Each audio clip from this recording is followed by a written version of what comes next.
Welcome everyone to Pigeon-Cast. I'm your host, AC Photo, and joined as always by my buddy Eddie. Hello. Today we're going to be doing our top 5 nostalgic American cartoons. Last week we did our top 5 nostalgic anime cartoons. So this week, top 5 American cartoons. But before we get to all that, be sure you guys hit the like button down below, leave a comment, and most importantly, subscribe to the channel, because we're going to have a whole bunch of more stuff coming out on this channel in the near future. Right now, again, we're just trying to get everything all nice and situated and organized. Let's start off with Eddie. What have you been up to lately? Well, I'm glad you asked. I actually wrote a list so I could remember everything I did. First of all, I got a job, so very happy about that. Yay! Congratulations, dude. Yep. So glad to have money coming back in again. Tell me how it feels. Good. I also was over at my sister's house and watched a couple of movies. I watched the Pirates Who Don't Do Anything movie, which is a VeggieTales movie, which, spoilers, I will be talking about for our top 5 cartoons. Also watched Sinbad. Have you ever heard of Sinbad? The comedian or the pirate? The pirate. Yes. It was this version is a DreamWorks movie. I don't know which version. I know vaguely about. It was a cartoon, and it had some CGI monsters, which looked a whole lot better back then, and not so good on big HD TVs now. Okay. I think I remember the cartoon, but I only saw the trailers. It's basically, there is a pirate named Sinbad. He has a crew. He attacks this vessel heading toward I think it's a Greek city, and they have this item called the Book of Peace, and he's trying to steal it because it's worth a lot of money. But his childhood friend is on board, so he's kind of torn between it for a second, but he's still going after it when they're interrupted by a sea monster, and they have to team up to take it down. And afterward, Sinbad decides, you know what? I'm not going to steal the book. I am going to crash your party, though. I have never seen this cartoon before. I know I saw the trailers when it first came out, but I never actually watched the movie. It's a decent movie. I won't say you have to watch it, but if you got nothing else better to do, it's worth a watch. Which is often the case.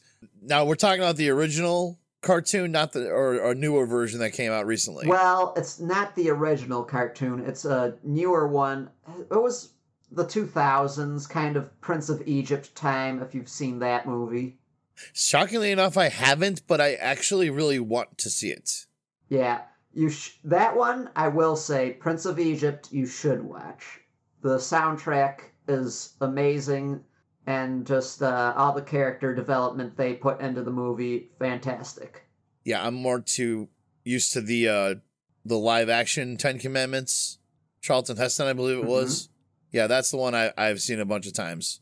Yeah, I've seen it a couple times as well. I like Prince of Egypt better, though. It's a little bit more digestible than that movie. Okay. I might check out the older version, just so maybe we could talk about that on an episode of the podcast or a video or something. Sure thing. But yeah, other than that, I started off playing Silk Song on my Twitch channel and had a whole bunch of fun with that, as you guys know. Thank you, everybody who showed up for that. I'm very grateful for that. Hey, MilkJugs312, thank you for the 10 gifted subs. I was just going to say I like having people to talk to when I play, just as I like watching other people play and being able to talk to them. I was going to say, what is your Twitch channel? Because right now we are over on AC Photo 13 on twitch.tv. Follow me over on Twitch at NotYourMothersStreamer. Mine is NotYourMothersStreamer, and that's all together, 2 S's between mother and streamer, pretty much. That's what I've been up to, just other than watching my baby nephew and trying to get him to take a nap, which we were successful with. Yeah, you know, when you're young, it's like you fight to take a nap because everything's new and interesting. Then you get older and you take a nap because you're like, you know what? I don't need this part of the day. I want to fast forward to later. Or I'm just tired, you know? I'm just tired or just frustrated. But yeah, I find it funny that kids, they don't want to take a nap. Like, believe me, when you're older, you're going to want to take a nap. Everything your parents are telling you right now is true. Yeah, I like taking a 15-minute nap every now and then. Just helps get my energy back.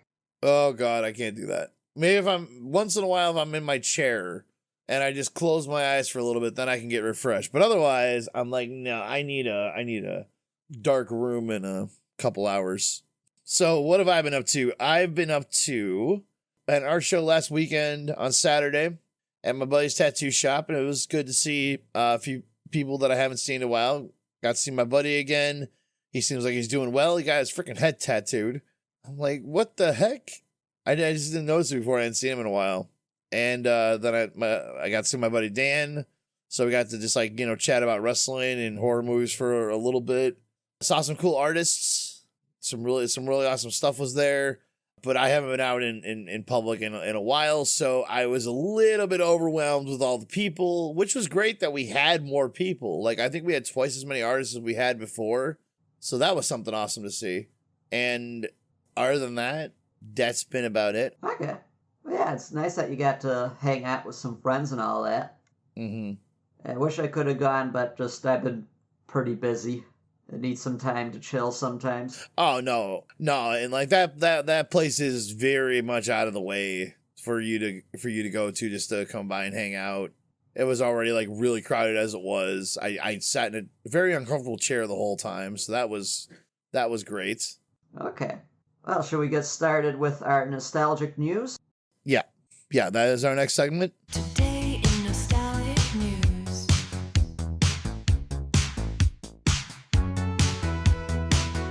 Which I'm gonna throw it back over to you because you took over this one and handled it. So All right.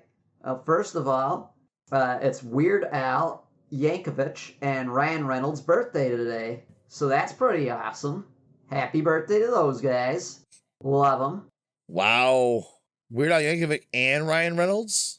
Yeah, it's crazy, huh? I mean, you really can't get better than that. Yeah. I'm surprised the two of them have never done anything together. Yeah, they got to now.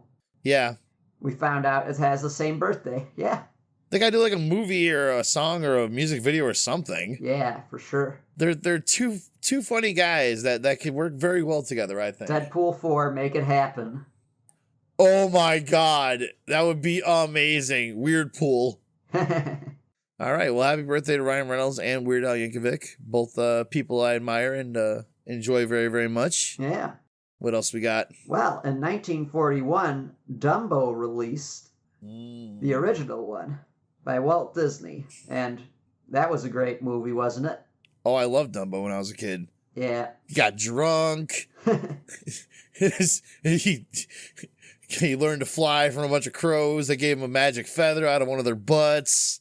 Yeah. There was always, the pink elephants on parade is a staple.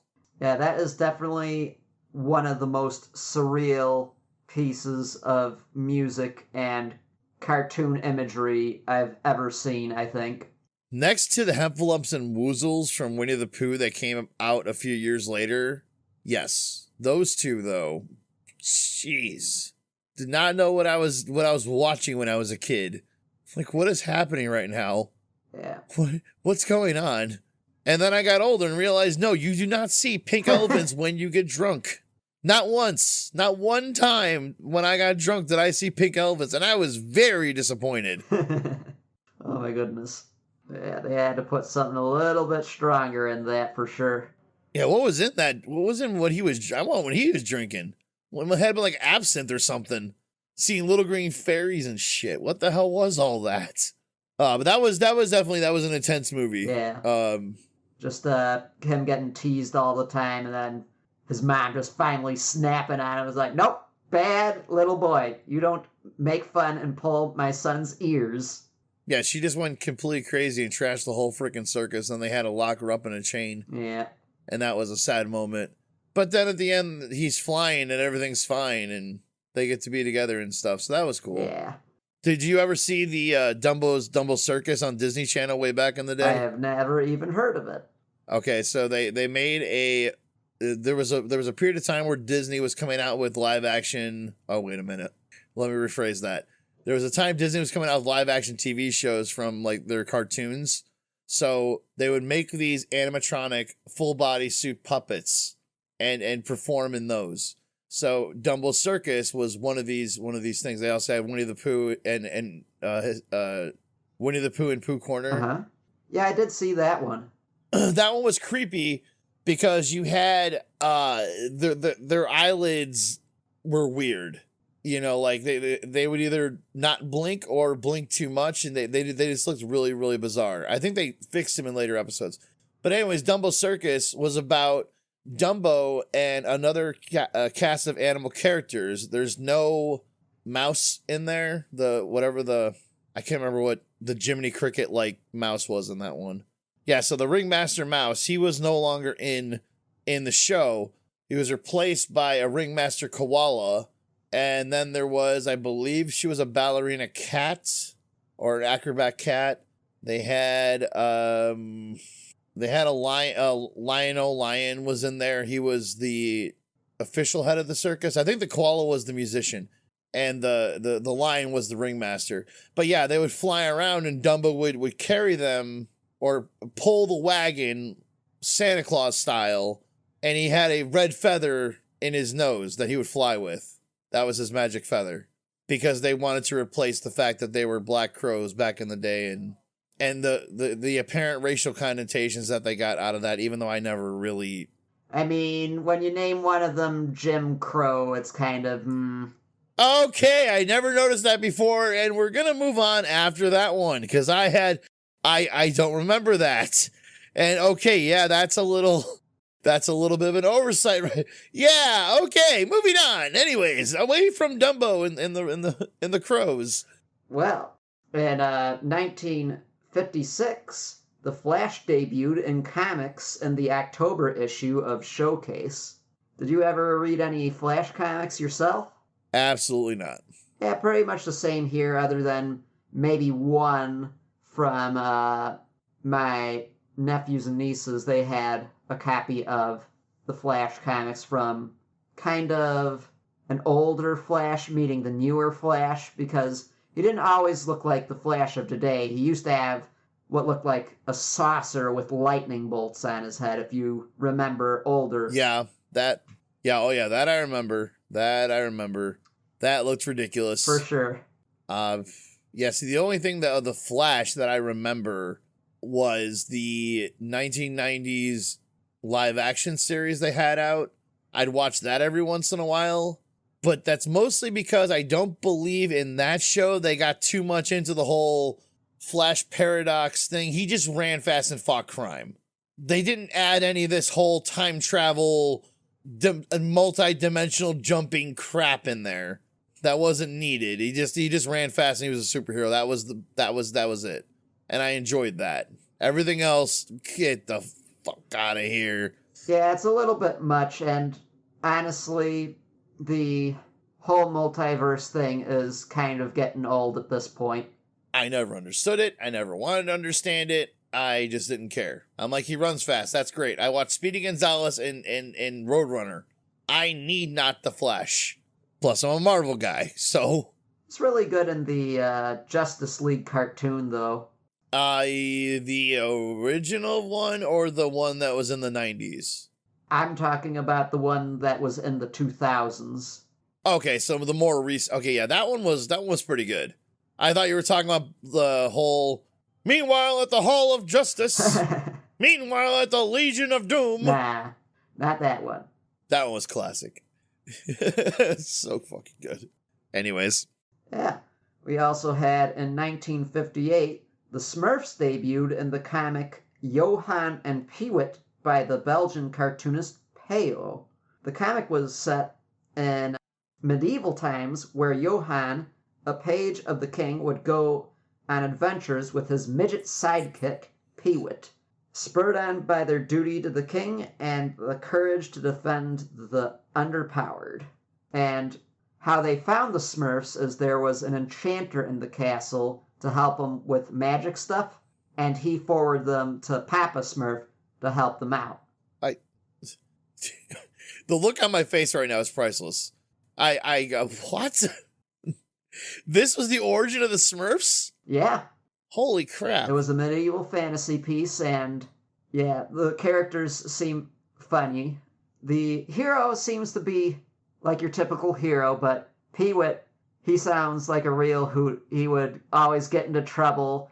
He'd kind of play pranks on the royalty and all that. They wanted to put him in a jester's outfit, but he didn't want to look like a fool, which is another term for jester. Yeah, that's what they are. Yeah. But yeah, he would even ride on a goat too, which that's a little bit interesting. If you're a midget, would you want to ride on a goat? I mean, I'd rather ride on a goat than a horse because I'm afraid of heights, but, you know, there's that. Yeah, it probably would be better, because I think even a Shetland pony is still a little bit too big. There was a movie, the Sherlock Holmes version with Robert Downey Jr. in it. The second one, he has the same problem that I do, that he had to ride a horse, but he's like, no, I'm afraid of heights. So they got him a Shetland pony. He rode that. And watching him take off, clutching this pony, he's like 2 feet, like not even 2 feet off the ground. Hysterical. Those little things can carry some weight too. Oh my God. But so this is where the Smurfs came from. There's no Gargamel in the story. There's no whatever the cat's name was. I think he is in the story, because I was reading the character list and he's on there along with Smurfette, so that's kind of interesting that they had a whole thing on that. There's a cartoon even of it, and I was surprised to see that. Really? Yeah, I'll forward it to you later to take a look at if you'd want. Yeah, I kind of want to see this. So they were basically like gnomes. They were blue gnomes. Yeah, I would say that's a fair approximation. I mean, looking at them, they're blue gnomes. That's what they are, is they're blue gnomes. Granted, Papa Gnome's the only one with a full beard, but they're gnomes. Yeah, of course. They live in houses, they make little tools, they play pranks. Do they say Smurfing all the time and try to add that into everyday vernacular, which drove me freaking crazy? Yeah, I don't know. I wouldn't do it unless it was on my Smurf account. All right, I want to check this out. That does sound really cool. I never knew that before. Yeah. Next up, in 1975, Elton John received his star on the Hollywood Walk of Fame. Ah, good old Sir Elton. Yeah. I like his music. Yeah, I like some of his songs. There's a lot of songs that came out that I didn't know were Elton John songs done by other bands because they did their own versions of it. Like, for instance, Saturday Night. Oh, okay. Yeah, that's an Elton John song. I didn't know that before until someone told me. And all his work he did with Disney as far as The Lion King, and I want to say Tarzan was the other one? No, that was... what's his name? Phil Collins. Yes, Phil Collins. Oh, that's right. Okay. But anyways, The Lion King alone, it's so good. So damn good. Yeah, other two movies that I know I've heard his music in would be Ella Enchanted with Don't Go Breaking My Heart. Same thing in Romeo and Juliet. Oh, gosh, I remember that movie. That was a good movie. Yeah. I think there was a sequel to that. Yeah. I never saw it. Same. The first one was good enough. Next up, in 1981, Frogger hit the arcades in North America. Oh, gosh, I remember this game. Yeah. How was your experience with it? I couldn't beat it. I don't think anybody could. No, I mean, I would get run over easily. I don't think I made it to the logs. And if I did, I got past the last row of cars and right into the water or one of those little spiky bombs. I had the same problem with Pitfall. And I don't know why I kept trying to go further in that game. I think it was because I wanted to know what else was out there. I just figured that, you know, if I'm having to jump over all these obstacles, there has to be something at the end that's worth it. Mm-hmm. I don't think there was. I think it just got harder and harder until you just finally weren't able to get any further. That's what I think too. But I did enjoy it. We got into it after my brother played it on the PlayStation 1 over at the YMCA. They had a PS1 there and you could play games sometimes, and Frogger for the PlayStation 1 was one of them. And eventually we got one of those Tiger Electronics with the original game on there. Well, not the original game, but an approximation of the original game. Man, now you're bringing up the Tiger Electronics games? Mm-hmm. Oh my gosh. Some of them were really, really fun. Like, for something so simple and just basic, some of them were a lot of fun. For sure. I really enjoyed the episode 1 Pod Racer. That was a whole bunch of fun. I remember bowling I had. That one was probably the one I played the most. Followed by, I would say, Top Gun. Yeah. And then I did play the Ninja Turtles game, and I did pretty decently for most of it. But I'm still to this day impressed of like how simplistic it was, but you can still actually enjoy a game and you can actually get wrapped up in it for a while. I mean, granted, it wasn't anything that you were going to be playing for a long, long period of time, but to, you know, pass half an hour, it worked out really well. Yeah, there's so many of them. You got Page Master. I had a Pokeball one that was hyper obnoxious, where you would have to kind of tilt it, and it would just like beep so much. It would go. I'm sure it must have drove my parents crazy. Yeah, looking at some of the toys I had when I was a kid, I'm like, how did my parents not go nuts? For sure. Because nowadays, if I'm over at, you know, my cousin's house and her kids are playing with stuff and her youngest has all the ones that make noise, I'm like, how do you guys put up with this every freaking day? I'd buy my children silent toys, ones that don't make any noise. Honestly, currently there isn't a toy that my nephew has played with that was that irritating. He did have a vocabulary card reader that he would press the button on when there was no card, and you would keep on hearing, "There is no card. Please insert it," over and over again, but really didn't bother me that much. See, he's got basically fire trucks and police cars because his dad is a fireman and his uncle is a police officer. Ah, Oh, yes. that'll be loud. Oh, yes. Very much so. Because both of them are trying to recruit him to their side. It's actually kind of hysterical. That is funny. Yeah. Because my cousin's trying to recruit him to the police side. My cousin-in-law is trying to recruit him to the fireman side. So I just sit back and watch. Watch him become a paramedic. Yeah, right. There we go. Just take the in-between route. Sort of, I guess. It's part of the emergency team. Yeah, right. Exactly. All right. So we got Frogger. Right. Next up on the list, we've got a huge list for this one. Yeah, we do. Got another video game title. All right. Super Mario Bros. 2 released on the NES. I remember this one. That one was a huge departure from the original one because it wasn't actually Super Mario Bros. 2. Nope. The original Super Mario Bros. 2 was deemed too hard and frustrating over here in the States. So what they did is they took this other game from Japan called Yume Kojo Doki Doki Panic and reskinned it with Mario characters. Yep. Seeing the original is hysterical to watch, knowing that, you know, without the Mario skins on them, it's funny as hell to see.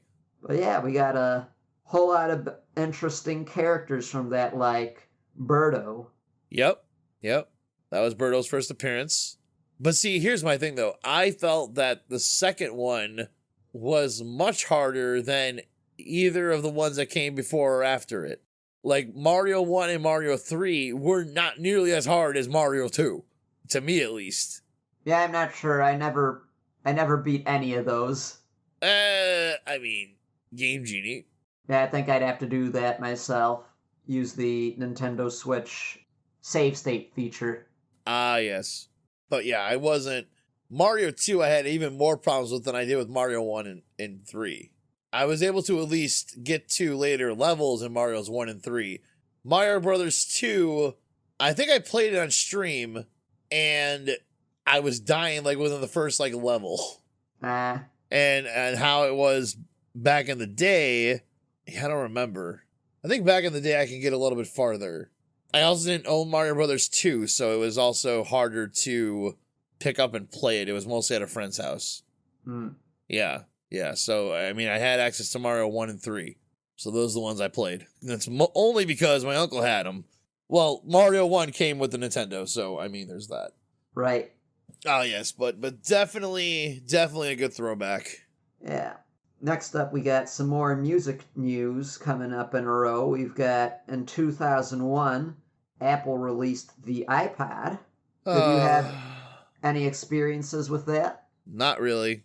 I knew people that had them. I never had one myself.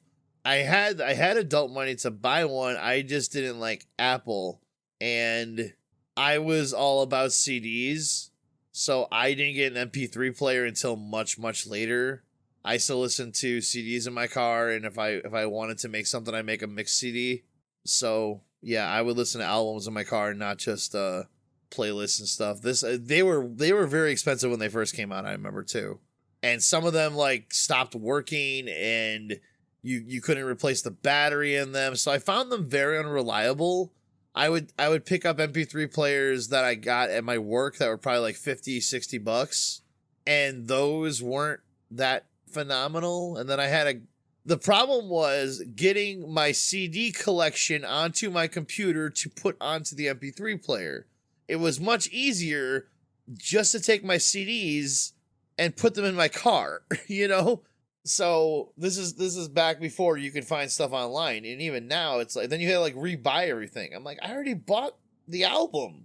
I own the CD. Why do I have to rebuy the MP3? Well, you don't have to. You can always rip it to your computer. Right. This took time. Yeah. This took a lot of time, and I don't think you understand the mass amount of CDs I own.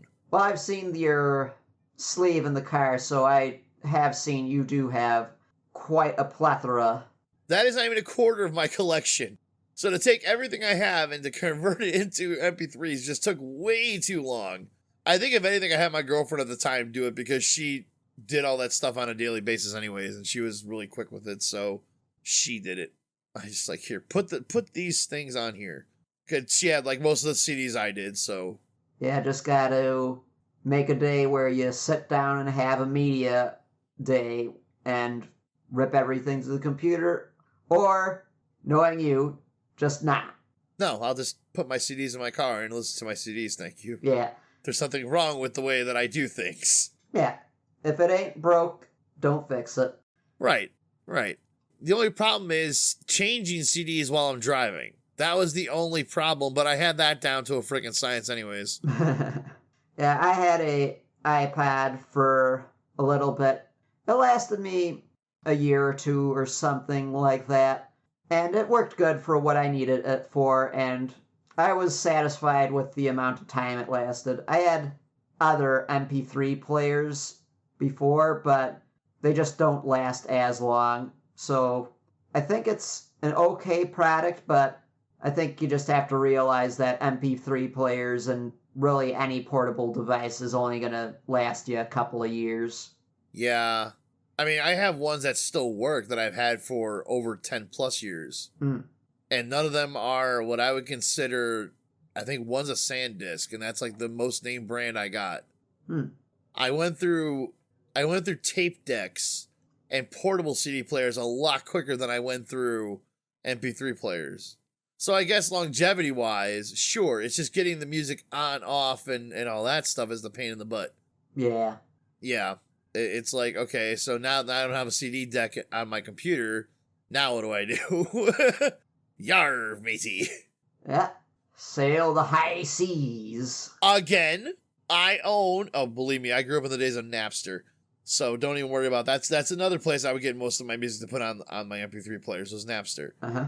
But like I said, my whole thing is I own all the music. I bought it all already. So how I get it from one medium to another is not their concern, and I do not feel guilty for it. Well, speaking of music, in 2006, we had two things come out. We had Beyonce releasing her single Irreplaceable, that one song that goes, "You must not know about me."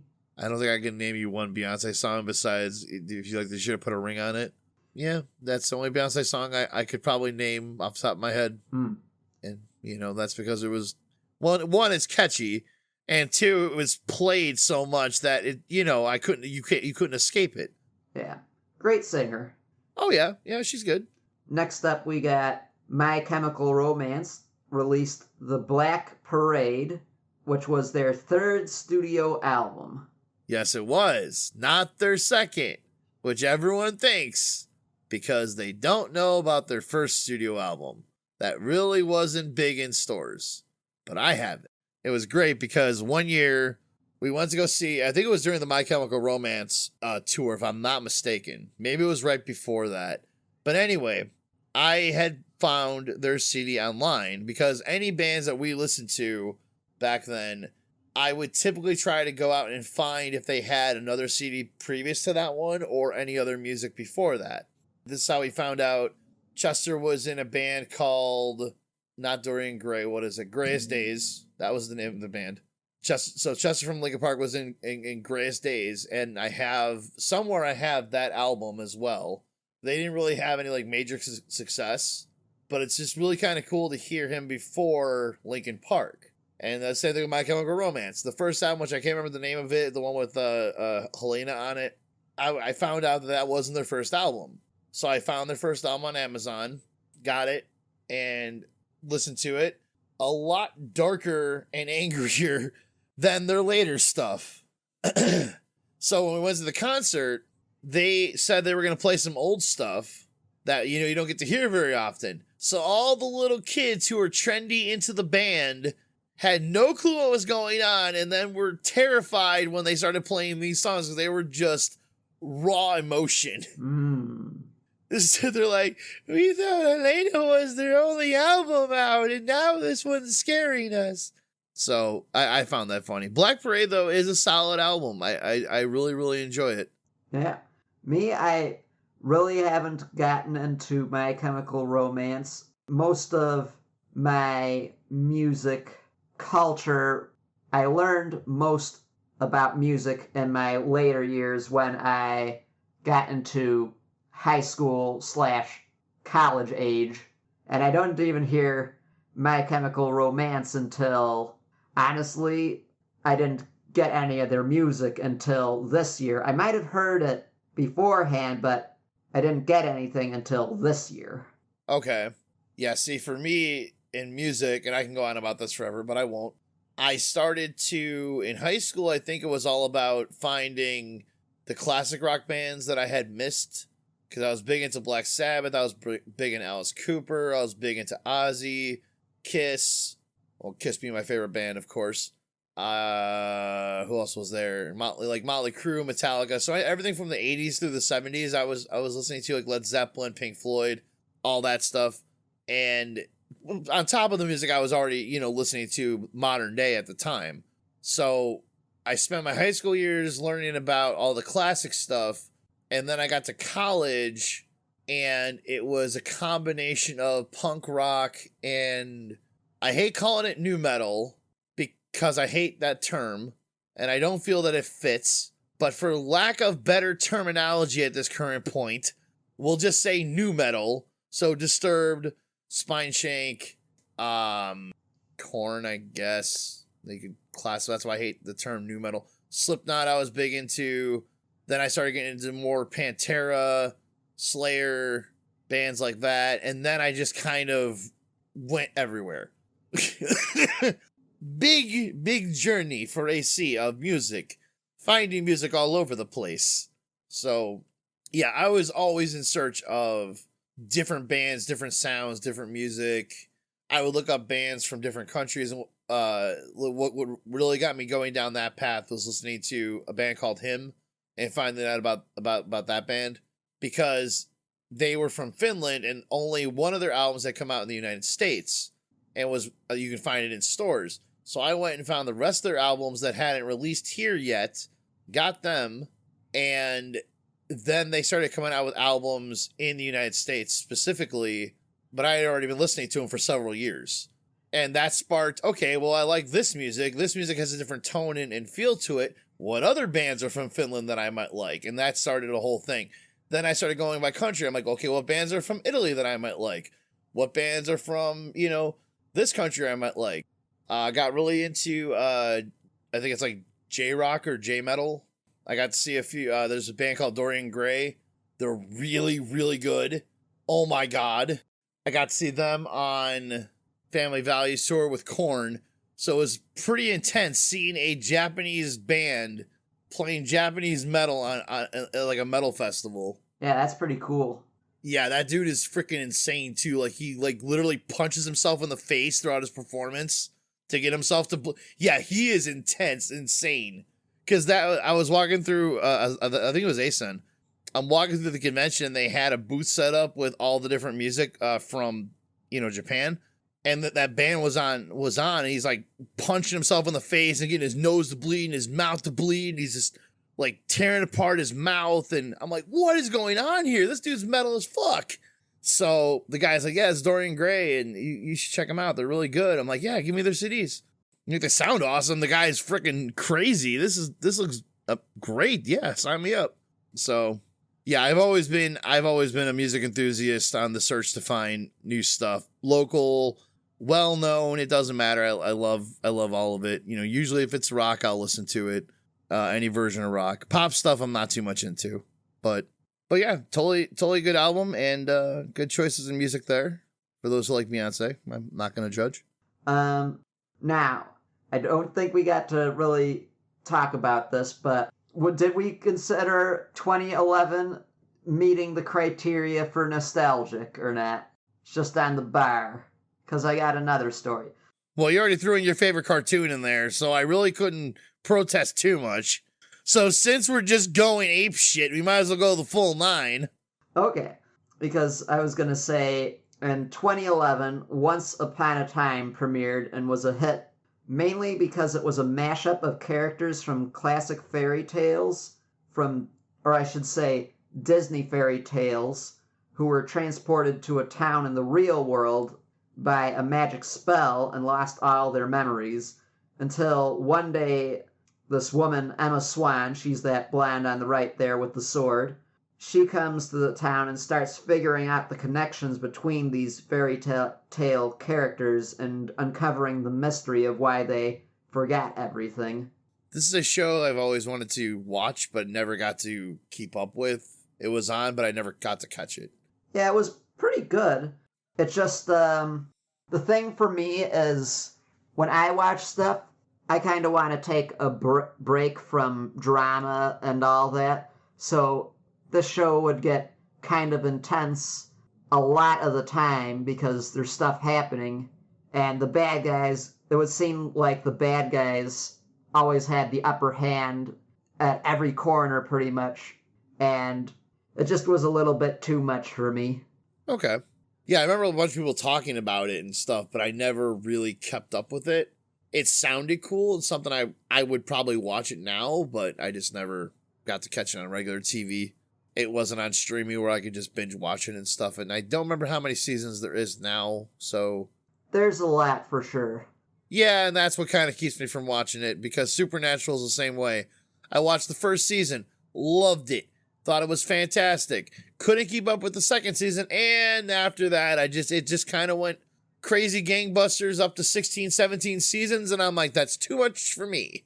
Yeah, I just watched a couple of the first episodes, and again, it was just a little bit too much for me because it was really intense, and I watched it late at night, so that didn't help me get to sleep. I think maybe now I could have possibly watched it, but I did go and see the Scooby-Doo episode when that came out, and that is hysterical.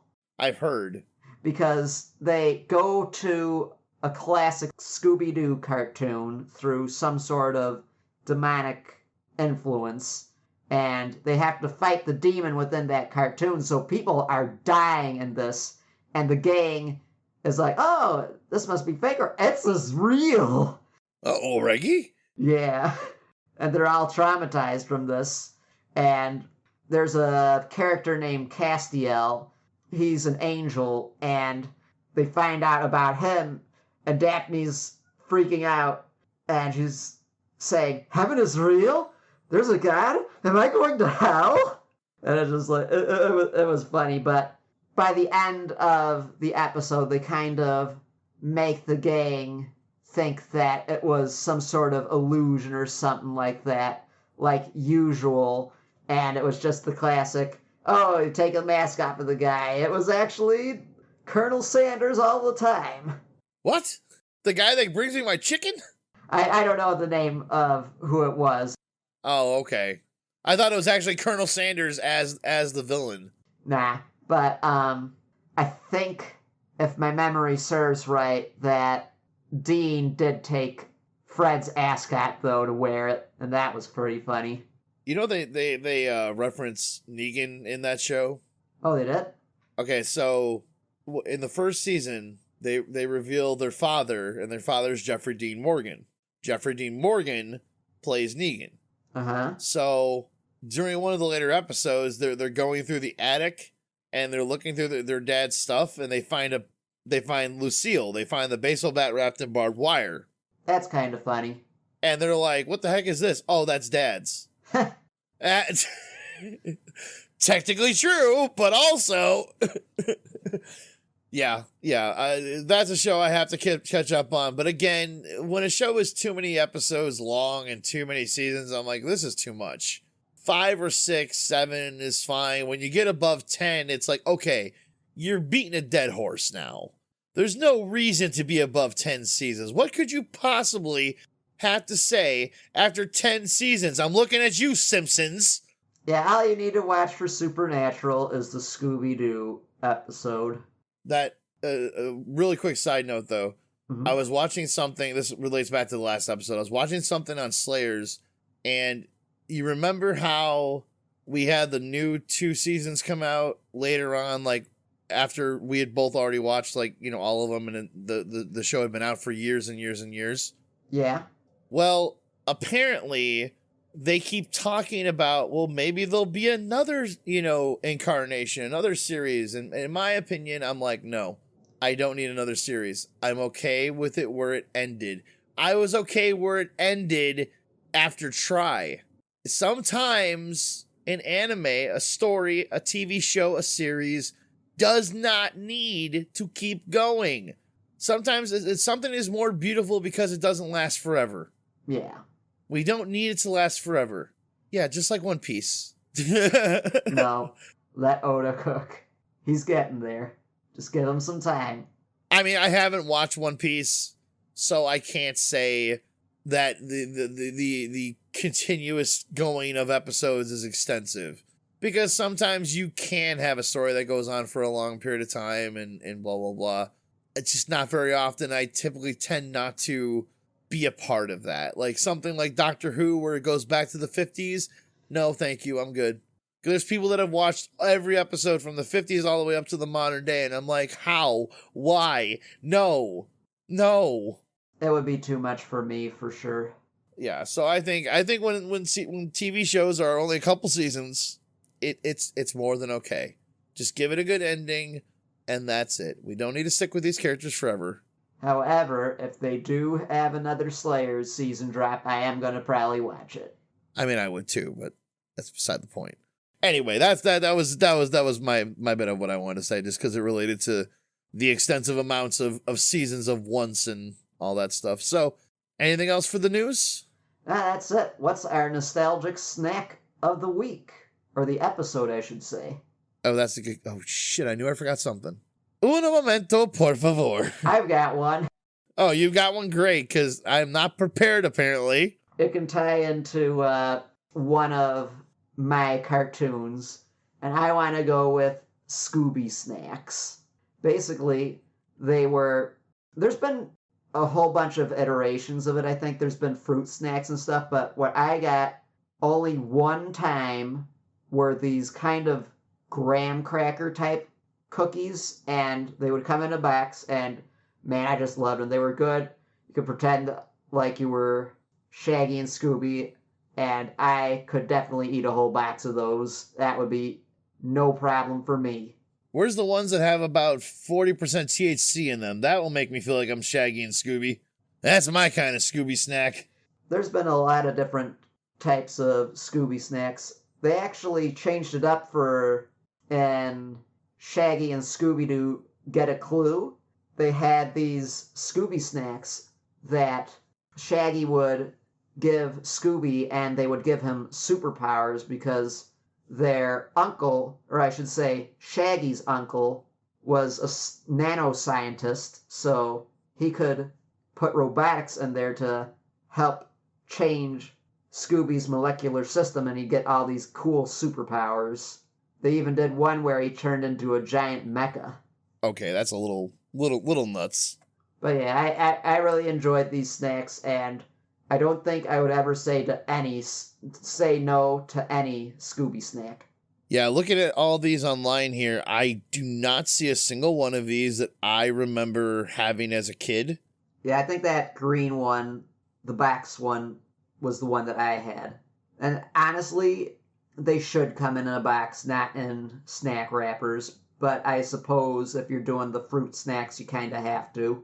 Yeah, I remember the fruit snacks being on the shelf. I just don't remember getting them. Because like I said, I think I was out of the character-driven snacks at the time. I think I was a little too old for it at the time when they came out. Or we just never got them because, I don't know. I love Scooby-Doo and all, but I just wasn't obsessed. So, yeah. All right, so Scooby snacks are definitely the snack of the day. Much better with THC in them, but, that's just me. All right, well, that's all for nostalgic news. Yep, all done. All right, which I guess that means we move on to our main segment of the night, and that is, since last week we did the top 5 nostalgic animes, today we are doing the top 5 nostalgic American cartoons. And just like last time, Eddie has made a top 5 of his, and I have made a top 5 of mine. We have written extensively about them, and we're going to reveal them to you, and I believe, and this time I'll let you start, sir. Okay, like I was alluding to earlier, and you're probably going to at least know 2 of them because I spoiled them, sort of. Gonna start off with number 5, VeggieTales. And this is one of the somewhat lesser-known titles on my list, but I wanted to start with it.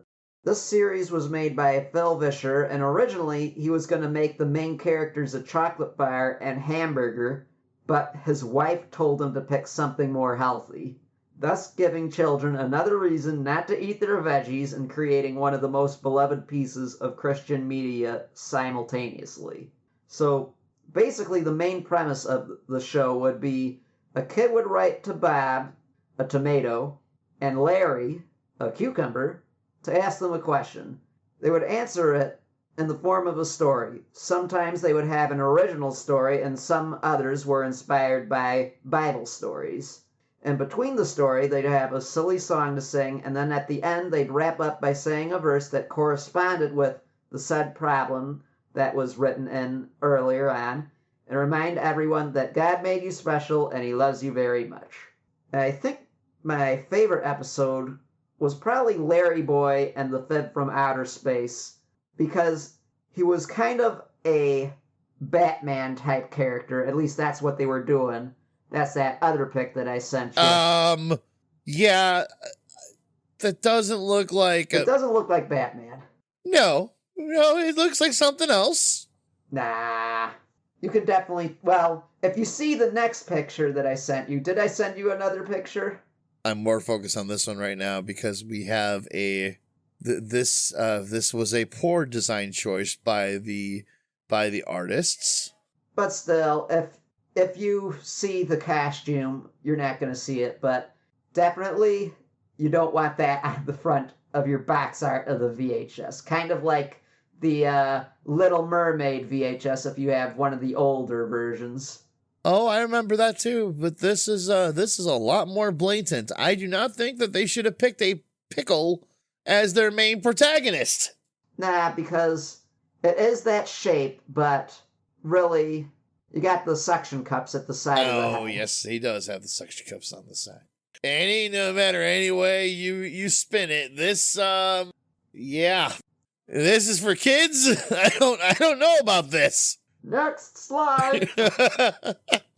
So he grapples onto buildings with his suction cups on the side of his head. Yep.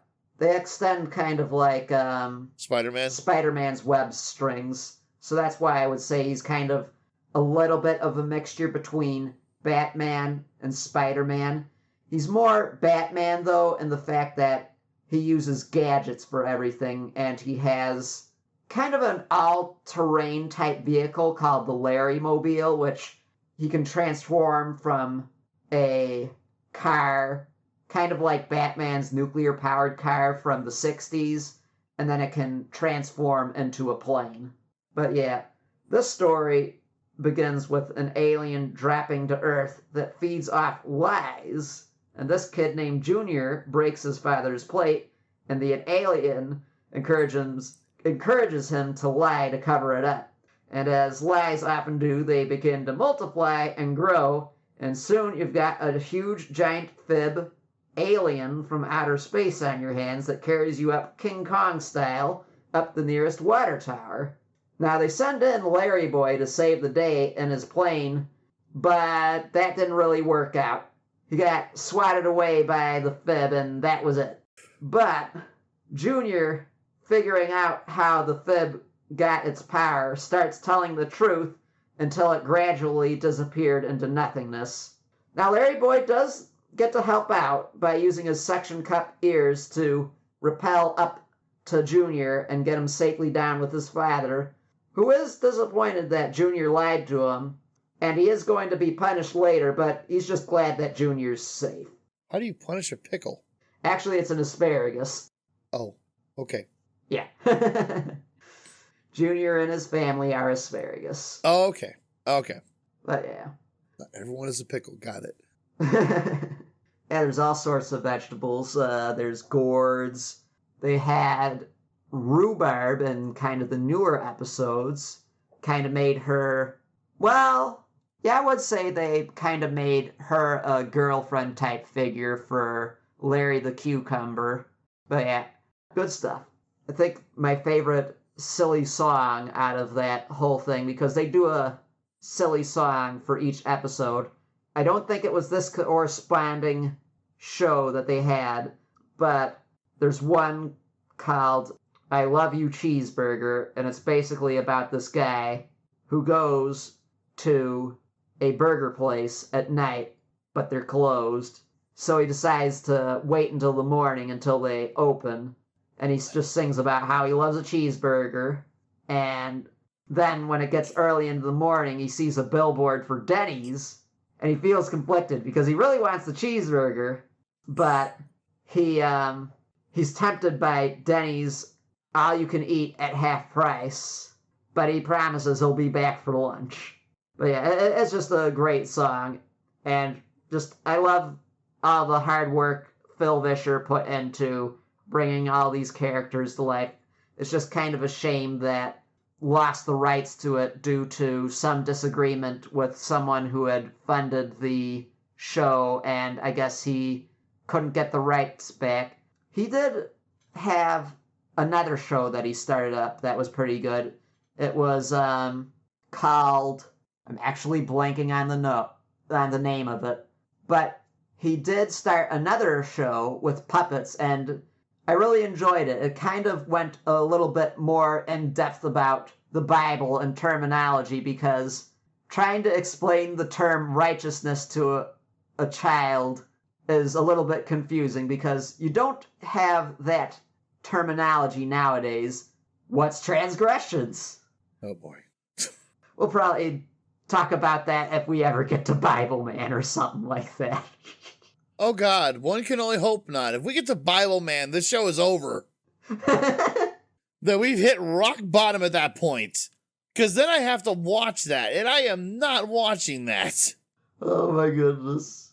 I refuse, even ironically. Anyway, no, very, very, very cool. I did not. I was aware the show was out, but by the time it was out, I was very much too old to even give it a look-see. And I feel the need that I feel that I would need a lot of marijuana to get through this. It's not that bad. It's a bunch of talking vegetables that there's a talking pickle. Cucumber. Same thing. Well, I guess there is a talking pickle as well, but he's in the David and Goliath story. Yeah. Although I will say, it does sound more fun than the religious cartoons I grew up with. You know, David and Goliath and all the other ones I told you about. So, you know, bonus to you. Yeah, all in all, it's a good show, and I would think that you could probably watch that with no problem. Captain Bible, I think it would be, yeah, definitely, I don't think you could get through that. It's Bible Man. I did like the little lightsabers that they had, though. That was kind of cool. Oh, and the outfit. God. It was purple, but the armor kind of looked cool. It's kind of odd that both him and Larry Boy kind of have the same color scheme with purple and yellow. It's those are royalty colors. For sure. That royalty. God, Jesus. Yes, Star, that was correct. The name of the show that Phil Vischer went on to go produce after that was What's in the Bible. And it was pretty funny. But yeah, that's my number 5. What's yours, Anthony? Before I reveal my number 5, I just want to say that these are in no particular order in terms of how much we like them and enjoyed them. They're basically just a list. Or at least mine is that way. So my number 5 is by no means the lowest rung of the tier, but for my number 5, we're going to be talking about one of my all-time favorites, the great He-Man, but also She-Ra at the same time because I'll get into it. So I put He-Man and She-Ra at the same as the same entry because they basically exist in the same world and are constantly crossing over to one another's shows. And what can I say about the show that was a holy gift from God? I'll ignore all the countless memes that we are able to make up from it now and focus how I saw it more as a kid. Yeah, there was still a few parts where I had questions that I was too young to ask. But these were the kinds of shows you couldn't let your kid pause for too often because more than likely one of those pauses would not look right, as an example. Yeah, lots of very, very questionable things happen in this show that when you grow up you go, what the heck was that? Yeah, definitely if you pause on shots like that. But all joking aside, the shows were really enjoyable and fun. When there wasn't action, there was levity and slapstick humor. Again, the story isn't too deep. He-Man and She-Ra are brother and sister. Yeah, they're brother and sister, all right. They're brother and sister. Yeah, I mean, if you see the way they talk to each other and hold each other, sometimes I have questions. I have lots of questions about it. But you know, they're definitely brother and sister. And they are the protectors of the respective worlds. He-Man is protector of Eternia and She-Ra of Etheria. And then there's their respective baddies that they have to fight against. Skeletor being He-Man's arch rival and Hordak being She-Ra's enemy. Except for She-Ra's plot line goes slightly deeper because while Skeletor is just some supervillain on He-Man's world, Hordak is something much different on She-Ra's. Hordak is the leader of a militant group known as the Horde that is trying to conquer Etheria. The Horde will control and take over towns and cities, imposing their rules and regulations on the people. She-Ra, or rather her normal form of Adora, is the leader of a rebellion to stop the Horde and free Etheria from their rule. Whereas all Skeletor wants is to take over Castle Grayskull to control its magical energy. So, not the same thing. Both shows you can pick up in the middle and be able to enjoy an episode or two. There's not really an ongoing story to follow up per se. Of course, there's lore and whom all the characters are and how they're related to one another, He-Man and She-Ra. But even that show didn't introduce all that until He-Man was out for a while. I think it was over a year, when they released the animated movie The Secret of the Sword, and that explained all the backstory, introduced He-Man and She-Ra, Prince Adam and Princess Adora as long-lost brother and sister twins. The action and humor are really the best parts. There doesn't need to be a deeper story. It's enjoyable on its own in all the best ways. It's also a great time to go back now and watch old episodes and find all new reasons to laugh, like, why is the ship shaped like or why is that building look like a pair of, why is one man holding another man like that and thrusting vigorously? No means no. No means no.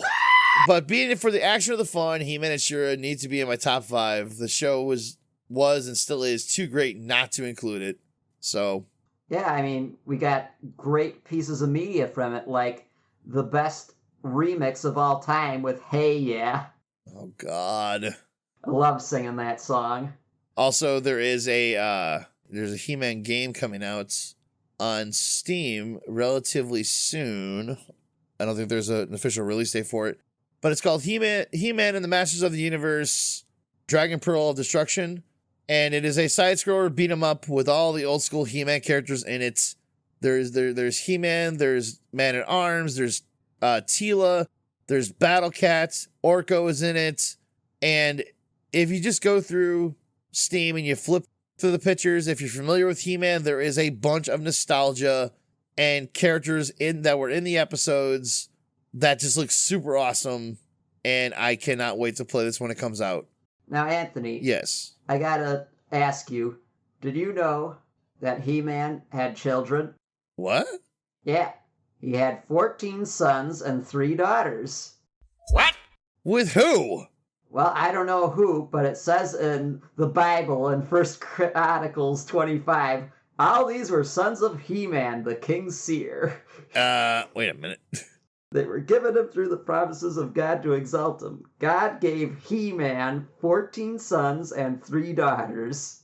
Okay, well, I don't know if Teela's going to be pushing out that many kids, because if he was going to have children with anyone, that's who it would have been with. Because every single time, because Teela doesn't know that He-Man is Prince Adam. And so, therefore, she doesn't know that She-Ra is also Princess Adora. All she knows is that He-Man and She-Ra are brother and sister. So when He-Man brings She-Ra around, you see Teela start to ask questions. Putting 2 and 2 together. Well, it's never officially known that they are like a couple or that they like each other or what have you, but there's definitely hints. They're not that direct, but there's definitely moments where it's like, you know, it's obvious the two of them care about each other and stuff like that. Because Teela is also a fellow warrior. She's the leader of the guard. You'll see, even like when it's He-Man and She-Ra, He-Man will sometimes get captured, She-Ra will sometimes get captured. It's not really a, you know, Superman and Lois Lane type of thing. It's a bunch of, pretty much everyone's a badass and can take care of themselves. Yeah. So, again, definitely up in my top 5. It's gotta be, because it was a show I watched a lot when I was a kid, and would still watch now. Actually, we watch the He-Man and She-Ra Christmas special every Christmas in Discord, so that's always a fun time. I know it's Morticia's favorite. Yeah, I'll have to watch that with you the next time you play it then. Yeah, we watch them around Christmas time, and we cringe in laughter at some of the shots that are in there, because I believe in one part there was a plane, or I should say a ship, that was shaped like a, let's just say like a pickle, and a big hand grabbed it in a way that looked like something else, and I don't think they were trying to hide it. So yeah, but that's He-Man. That's my number 5. Okay, good pick. My next one is Scooby-Doo, Where Are You? And this is a cartoon everyone probably has heard of. A group of meddling kids solves mysteries with their talking dog, Scooby-Doo. There's been several iterations of it, cartoon and live-action movies. Kids Scooby-Doo, some spin-offs with just Shaggy and Scooby. and sometimes Scooby's nephew Scrappy. Scrappy Dappy Doo! Da-da-da-da-da! Puppy power! Yeah, I love him. And that one Velma show that nobody asked for. Yeah. And we will just stop right there. We won't mention it again. Now, why this one is my favorite version is because of a couple of things. I like the music to start off. You get a 60s style opening theme that's pretty groovy, singing about Scooby, how he's kind of a scaredy cat, but he's guaranteed a Scooby snack, and that if he helps them out, they'll definitely catch the villain. The rest of the show's music has a bunch of haunting/sinister music with some action sequences, and in some episodes, if you were lucky, they'd have artists play songs for chase scenes. My favorite being Daydreamin' by Austin Roberts, and it's pretty much a song about this guy hanging out with an ostrich, and he just loves it. Okay. Yeah, I know it's a really weird song, but it's just like, I'm in love with an ostrich. I'm like, it's really weird, but Yep.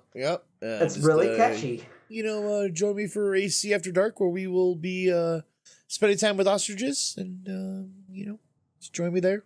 Well, better to make love than with war with them. The Australians learned that the hard way. Yeah, I don't want to do either. I don't want to do. I no. Anyways, enough from ostrich love. Let's find something else. Okay, go on about the Scooby-Doo. Yeah, the story's pretty simple usually. People committing crime and the Mystery Inc. gang stumbling onto it, finding the clues to uncover the truth. All the main characters are great, but Shaggy and Scooby steal the show, often letting their stomachs dictate what direction they take, whether they find food to make ridiculously large sandwiches, or are being bribed with a Scooby snack, which I talked my mom into buying a box once and was so sad that I never got him again. And it's a whole bunch of fun figuring out the mystery along with the gang and watching the zany chase scenes with the villains. And seeing a cowardly dog face his fears to save the day is just kind of inspiring sometimes. You feel good when he gets the villain.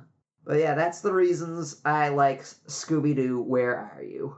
I watched for Daphne. Daphne was my first crush. Yeah, honestly, if you had been in the Scooby-Doo and Supernatural crossover episode, you do the same thing as Dean did, and he'd be like, I'll just sleep here with Daphne and Velma, and they would say, don't be silly, boys and girls don't sleep together.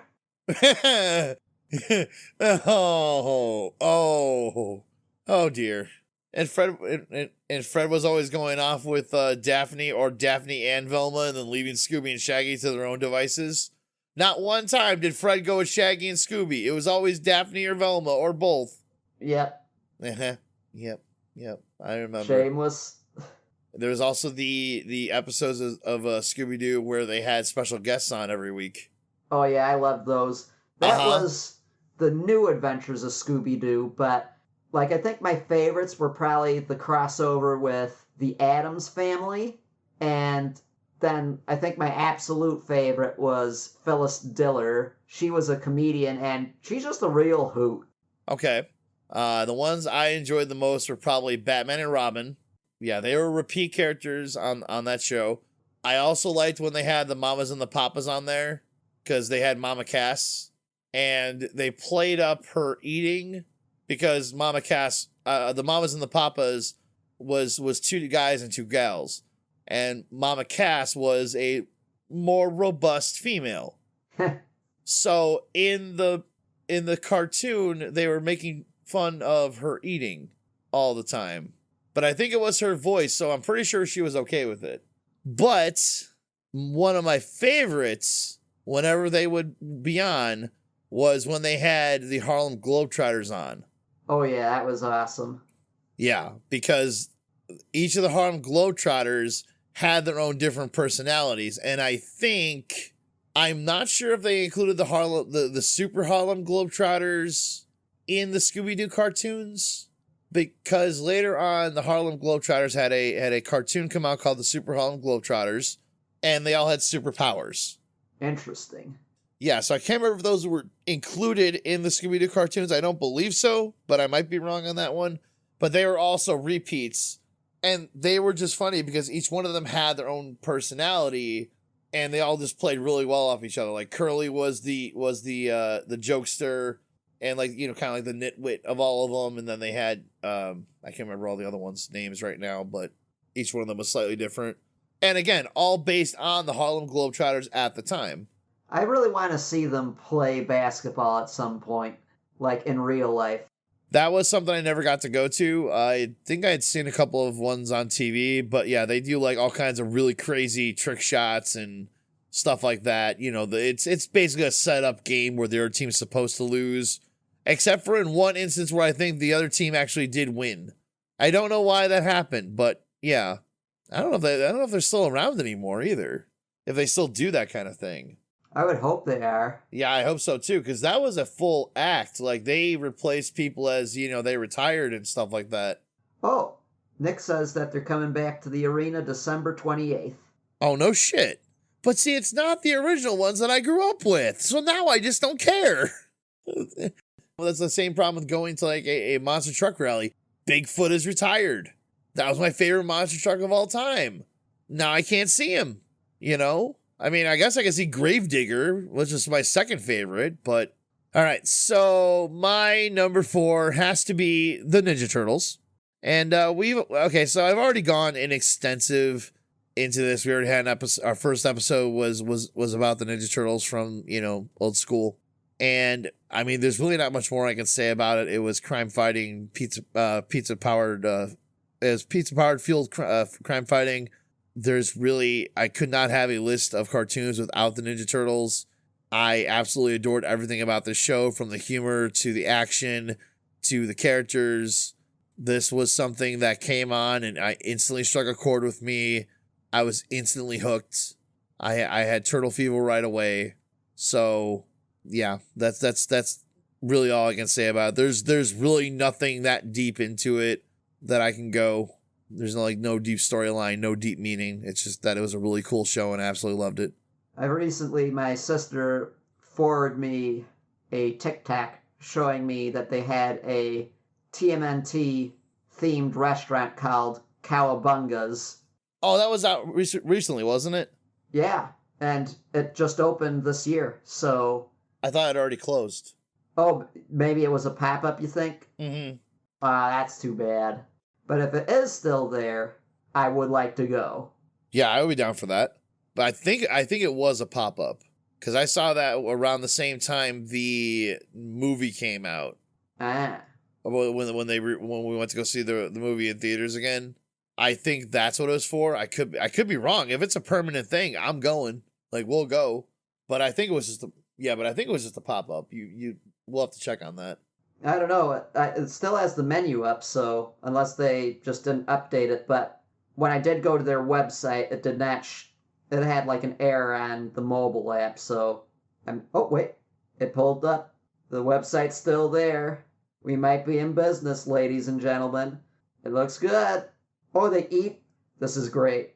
Pizza Hut, how they did that. Well, I'm not sure if you were there, but some people in the audience would know Pizza Hut had a thing where if you read a certain amount of books, that you would get a free pizza slice or something like that. And they're doing the same too. Oh, that's really cool. Yeah. Yeah, it looks like it's open, so if so, let's go. Is it in Illinois? It is. It's in Chicago. Oh, goody.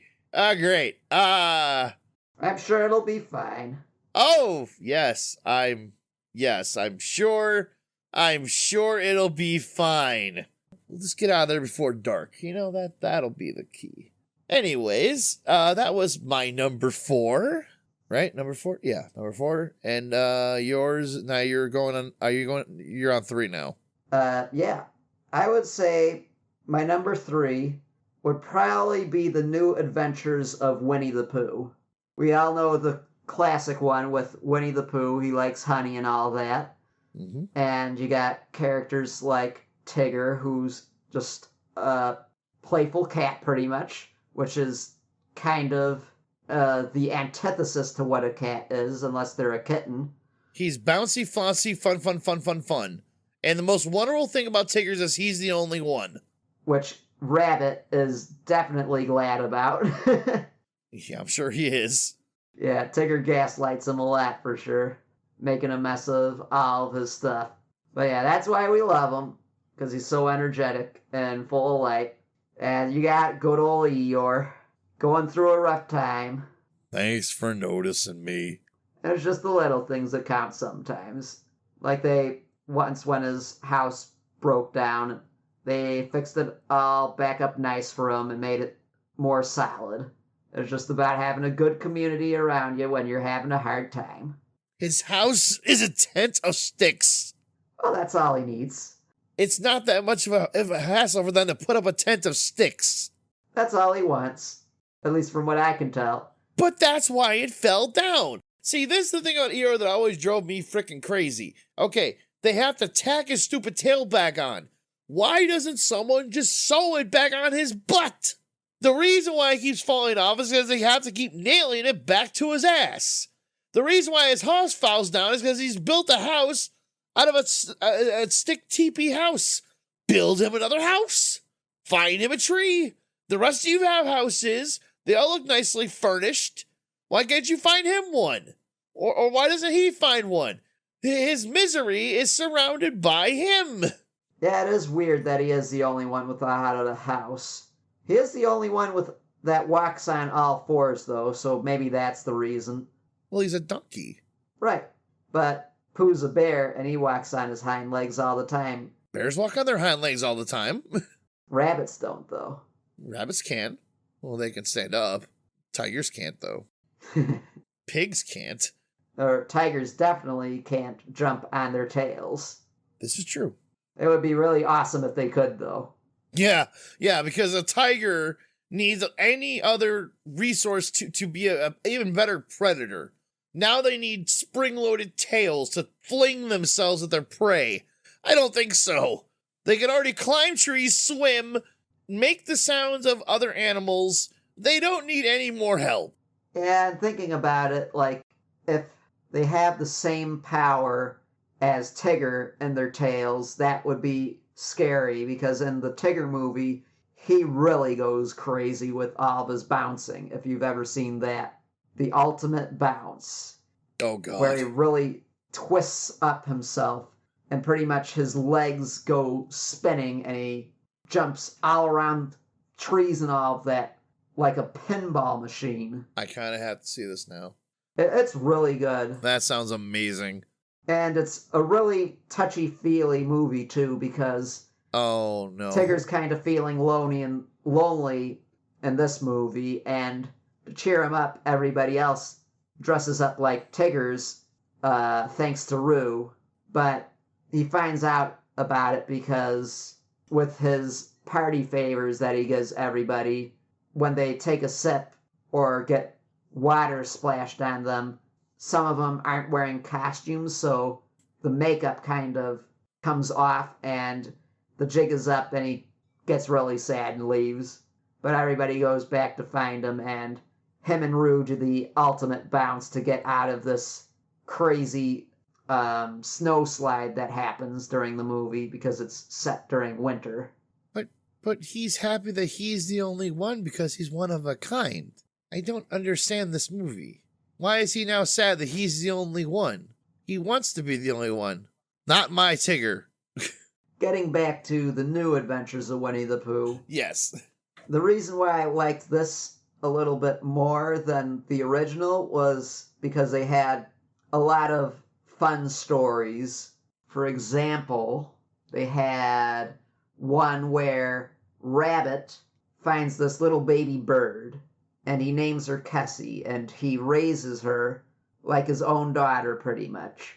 But as you know, kids grow up, and she eventually gets the urge to fly, and Rabbit forbids her from ever trying that again when she fails at one point and almost gets hurt.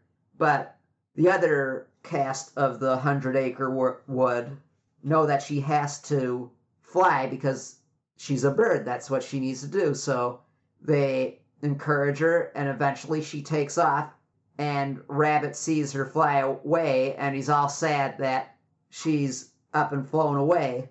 But she does come back, and they have a good old hug, and Rabbit realizes that it is her time to go, and he sees her off. But he'll never forget her, and she'll never forget him.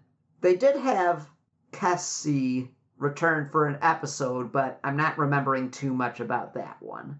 I think my favorite episode, though, was they had an old Wild West one where it was called The Legend of Sheriff Piglet, and they set it sort of like a stage play during the Old West. And they get to this town, and pretty much there's nobody out in the open because there's this gang of horse wrestlers. And the sheriff, when he sees them come in, he walks up to Piglet and he says, "You're the new sheriff now," and just slaps on the badge onto him. Great. Some sheriff can drop kick him.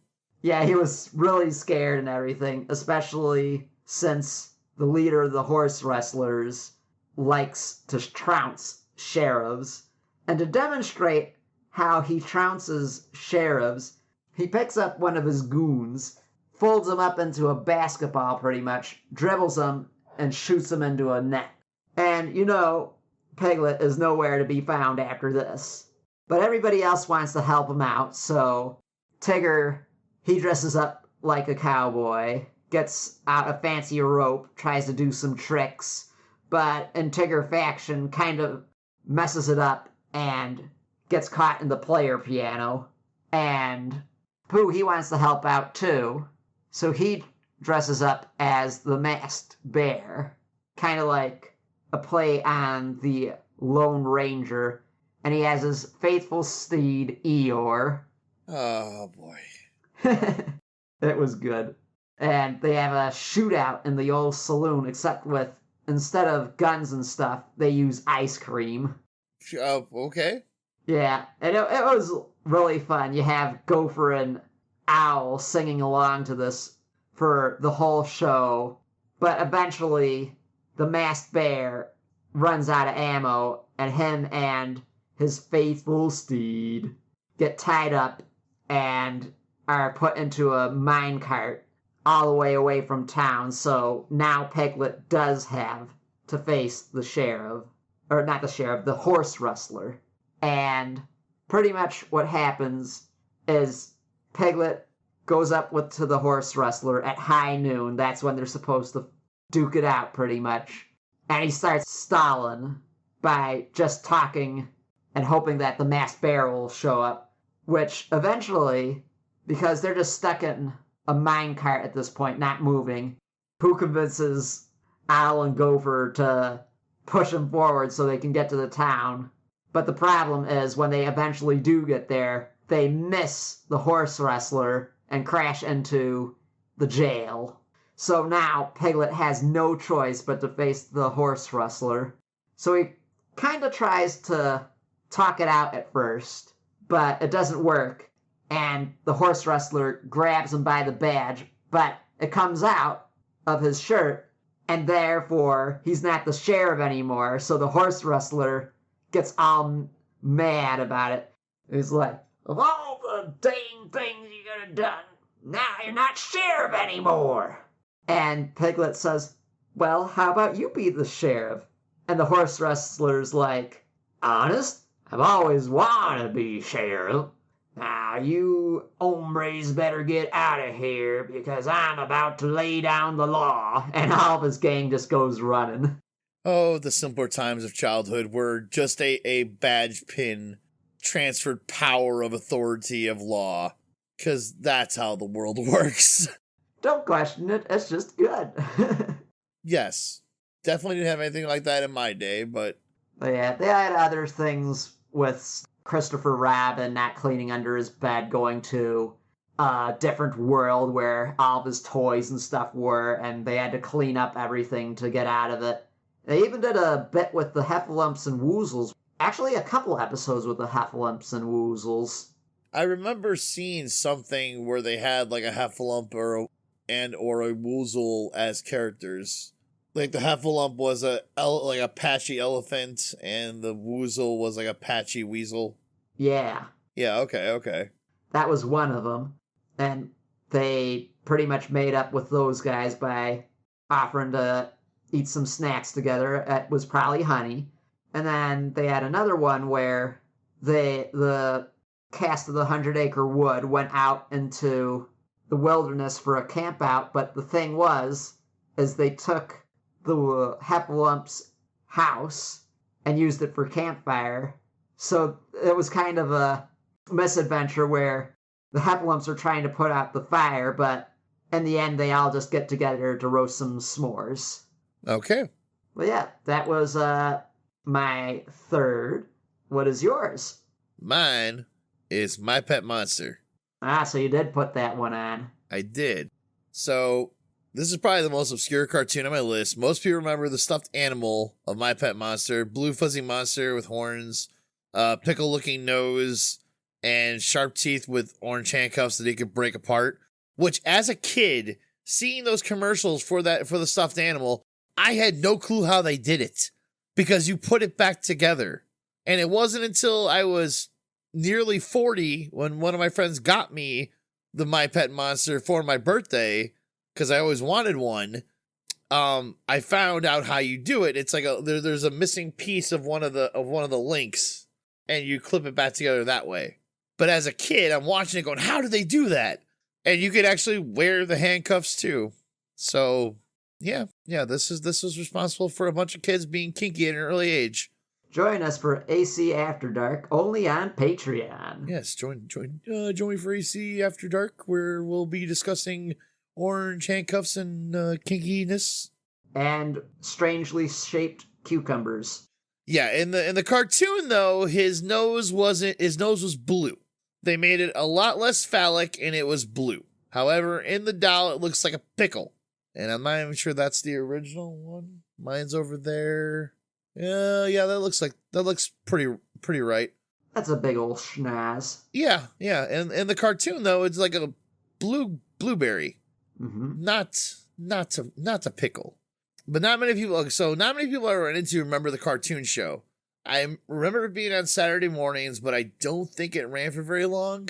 The show was about three friends and, of course, My Pet Monster, or just Monster. Or as Jill in the show would call him, Monzy. Chucky is the best friend / neighbor character, and then there's Max, who is the technically Monster's keeper / best friend, and then his sister Jill, who's the tag-along older one of the group, I guess. Anyway. The whole story is monsters from Monsterland, how he got here, why he's here, how they found him. I don't recall the show ever going into any of this. Maybe it did in later episodes, but I seriously recall zero lore or backstory. Kids got a blue monster from Monsterland and they hang out and do shit. Seems normal to me. But I guess they need to hide monster from everyone else. Definitely. You know they want to stick up every sort of prong into this guy's cavities. What? They're going to probe him, figure out how he works, We are not probing Monster. put him right into Area 51. No. But yeah, that basically makes Monster starting to sound a little bit like Elf. Anyways, to hide Monster, they put him in orange handcuffs, and this somehow makes him transform into a stuffed animal of himself. Yeah, that was the transformation sequence. When they needed to hide him, he would become a stuffed animal wearing orange handcuffs and a lock, which is a very good product placement because that was what the doll was, or stuffed animal, whatever you want to call it. And when it's time for Monster to become Monster again, Max uses a key to unlock the lock on the handcuffs, and Monster turns back into full-size Monster with a clap of thunder and some wacky cartoon sound effects in the style of Woody Woodpecker. Not exactly the most discreetful way of hiding, if you ask me. Sort of like Shazam almost. Yeah, because every single time he transforms, it's like, ooh, thunderclap, fireworks, monsterific. If you're going to do that every single time, he has to, you're going to get found out eventually. So, yeah, it's ridiculous.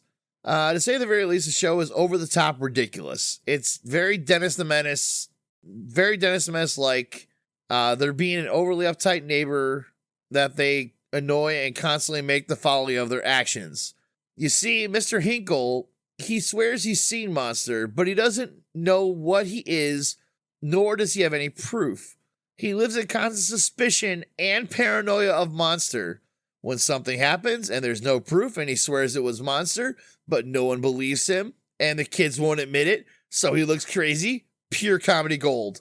Mr. Hinkle also has a little poodle named Princess that Monster loves to terrify and scare any chance he gets just because he can. So he'll be crouching down by Max's foot and there's Princess and he's like, boo. And Princess just freaks the fuck out and falls over. Hysterical. Okay, so I guess Monster is a little bit of an asshole sometimes, but that's part of his charm.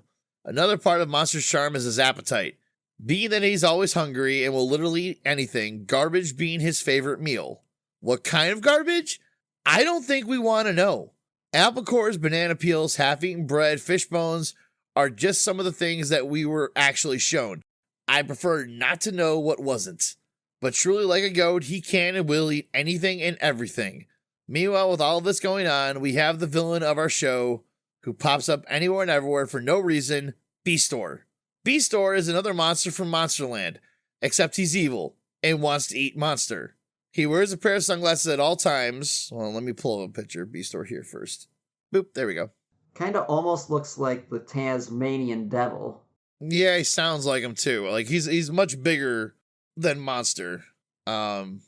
But yeah, so he wears a pair of sunglasses at all times because Beastor hates light. It blinds him and somehow triggers his magical portal back to Monsterland, which is how he appears out of nowhere most of the time, through a magic portal that can be placed anywhere he wants. Yet this guy still hasn't managed to catch Monster. Seems like a lot of work to go through for a meal. I mean, there must be other monsters in Monsterland. Why not go after them? What is he eating in the meantime? Is this show anything groundbreaking? Not at all. But the sheer craziness of it makes it a favorite of mine. Plus, Monster is one of my favorite cartoon characters of all time. He's a lovable, loyal, off-the-wall menace to the world and everyone around him. So pretty much Stitch before there was Stitch. So if you're feeling goofy and want to check out something insane, I'd highly recommend giving this one a watch. It is, I believe most of the episodes are currently on YouTube. And yeah, I would highly recommend jumping into this one because it's, in my opinion, it's hysterical. There's an episode where they babysit and Monster's trying to help, and he's just, it's going between taking care of the baby and joining in and encouraging baby's shenanigans. Because at one point he's like, baby, like jam? And baby's all like, yes, I love jam. And next thing you know, there's jam all over the walls. Yeah, and so does Monster. Yep, babies do that. Because they're like, hey, there's something fun here. Let's play with it. So yeah, that is my number 3. And it only gets longer from here. Yeah, I do have a kind of a long thing for my number 1. 2's not so bad, but yeah, definitely my number 1 is going to take a while. But my second one is Arthur. And if you're not familiar about this one, it's about a kid named Arthur. He's an aardvark. A lot of the, or I should say all of the people in the show are some sort of animal. You've got his little sister DW and his dog Pal, which, yeah, I've always found it strange in other cartoons, like, say, Mickey Mouse, for instance, where you have all these animals that are upright, but then you also have animals that are not, like Pal. But let's not dig into that too deeply. But why I like this cartoon is because it's kind of a slice of life cartoon where various different things happen. I rewatched some episodes recently, and actually some of the newer ones, and I still enjoy it. It's a good show. The one that I saw that was an older episode was one where Francine, she's one of Arthur's friends. She's kind of a tomboy, and it's going to be class picture day soon. And her friend Muffy is asking her what she's doing to prepare for it, and she doesn't really care about it too much. But then Muppy shows her a picture of last year, and she's just a total mess.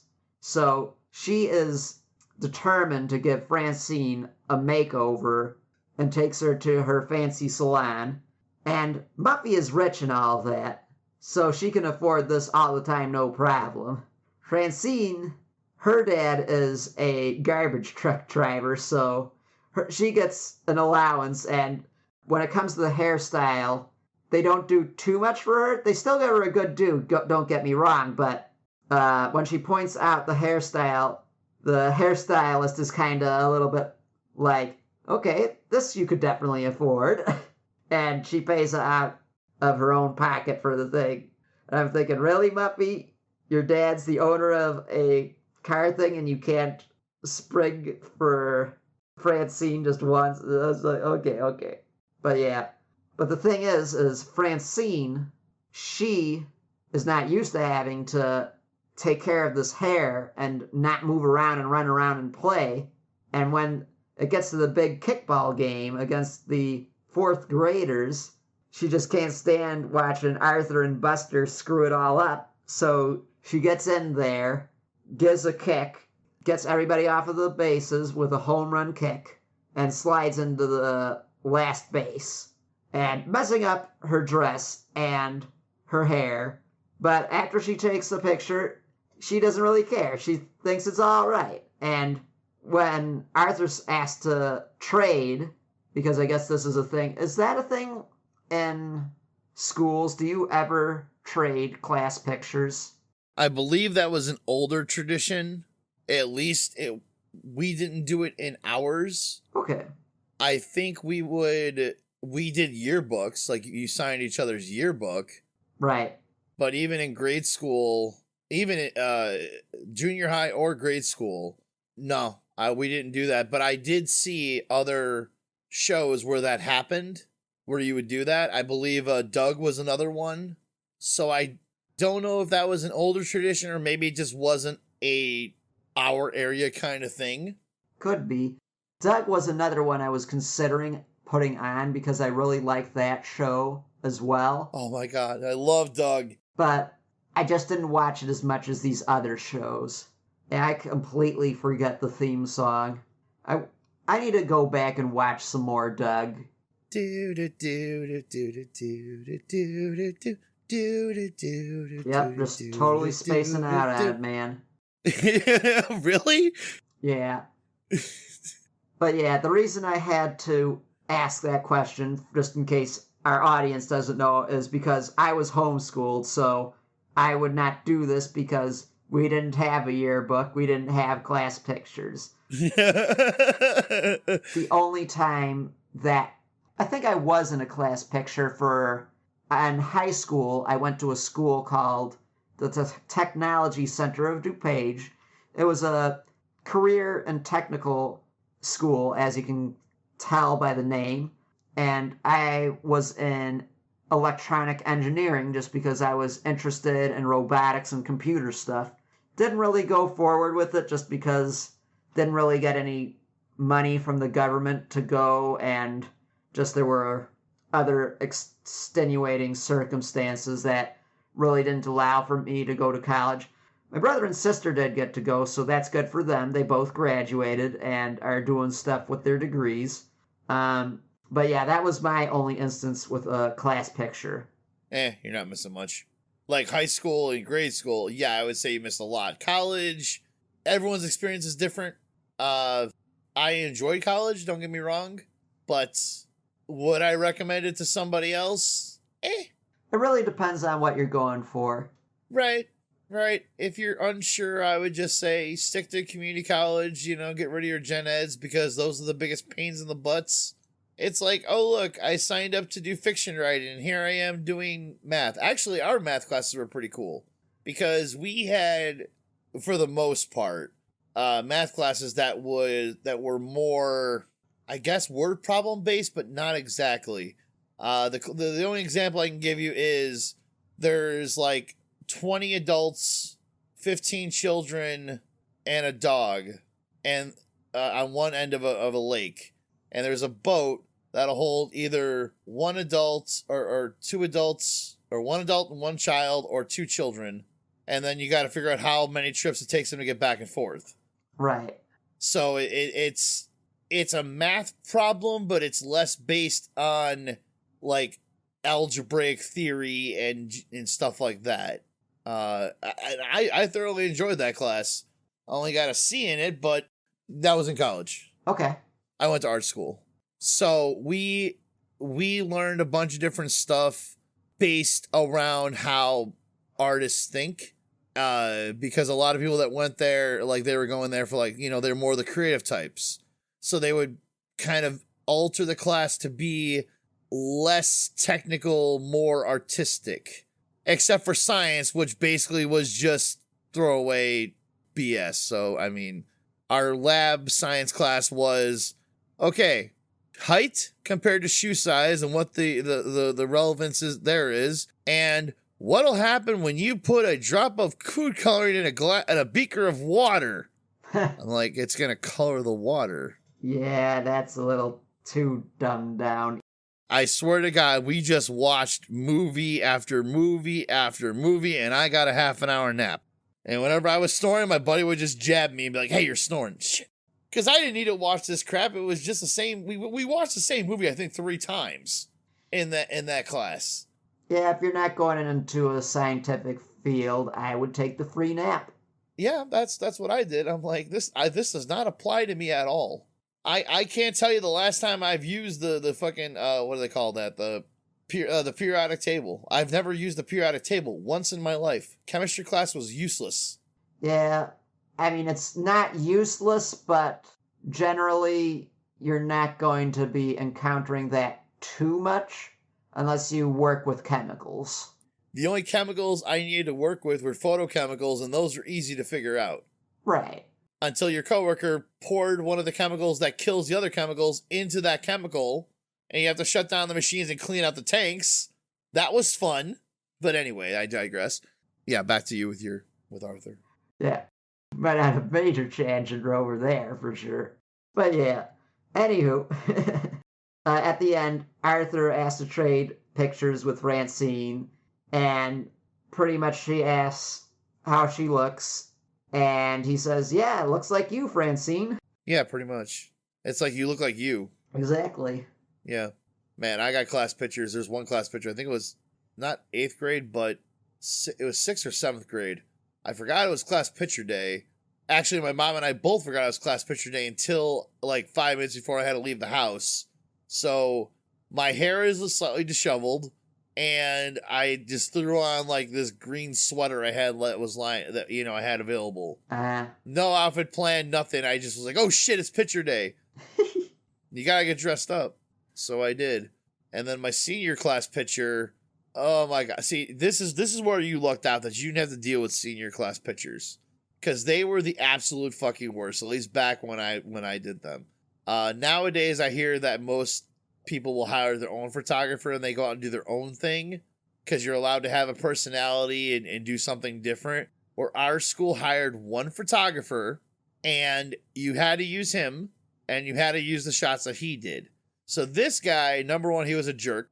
I didn't like him. I had a problem with him. My friend Josh had a problem with him. Just didn't like the guy. Number one, me and my buddy Josh are both bigger. We were both bigger guys, right?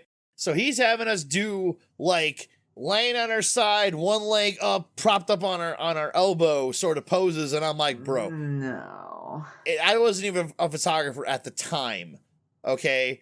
Now I would kick the guy's ass. But back then I'm like, bro, this don't look good. What are you doing? Like, are you serious right now? Yeah, sounds like a bad photographer. And then he would call you fat because he was fat too. So I guess he thought it was okay to tell a fucking 17-year-old kid that you're fat. I didn't find that okay. I was sensitive about my weight. Yeah, thanks for letting me know. I had no idea. I know. Yeah, you didn't think I weighed 3? I'm like, I know I'm chunky.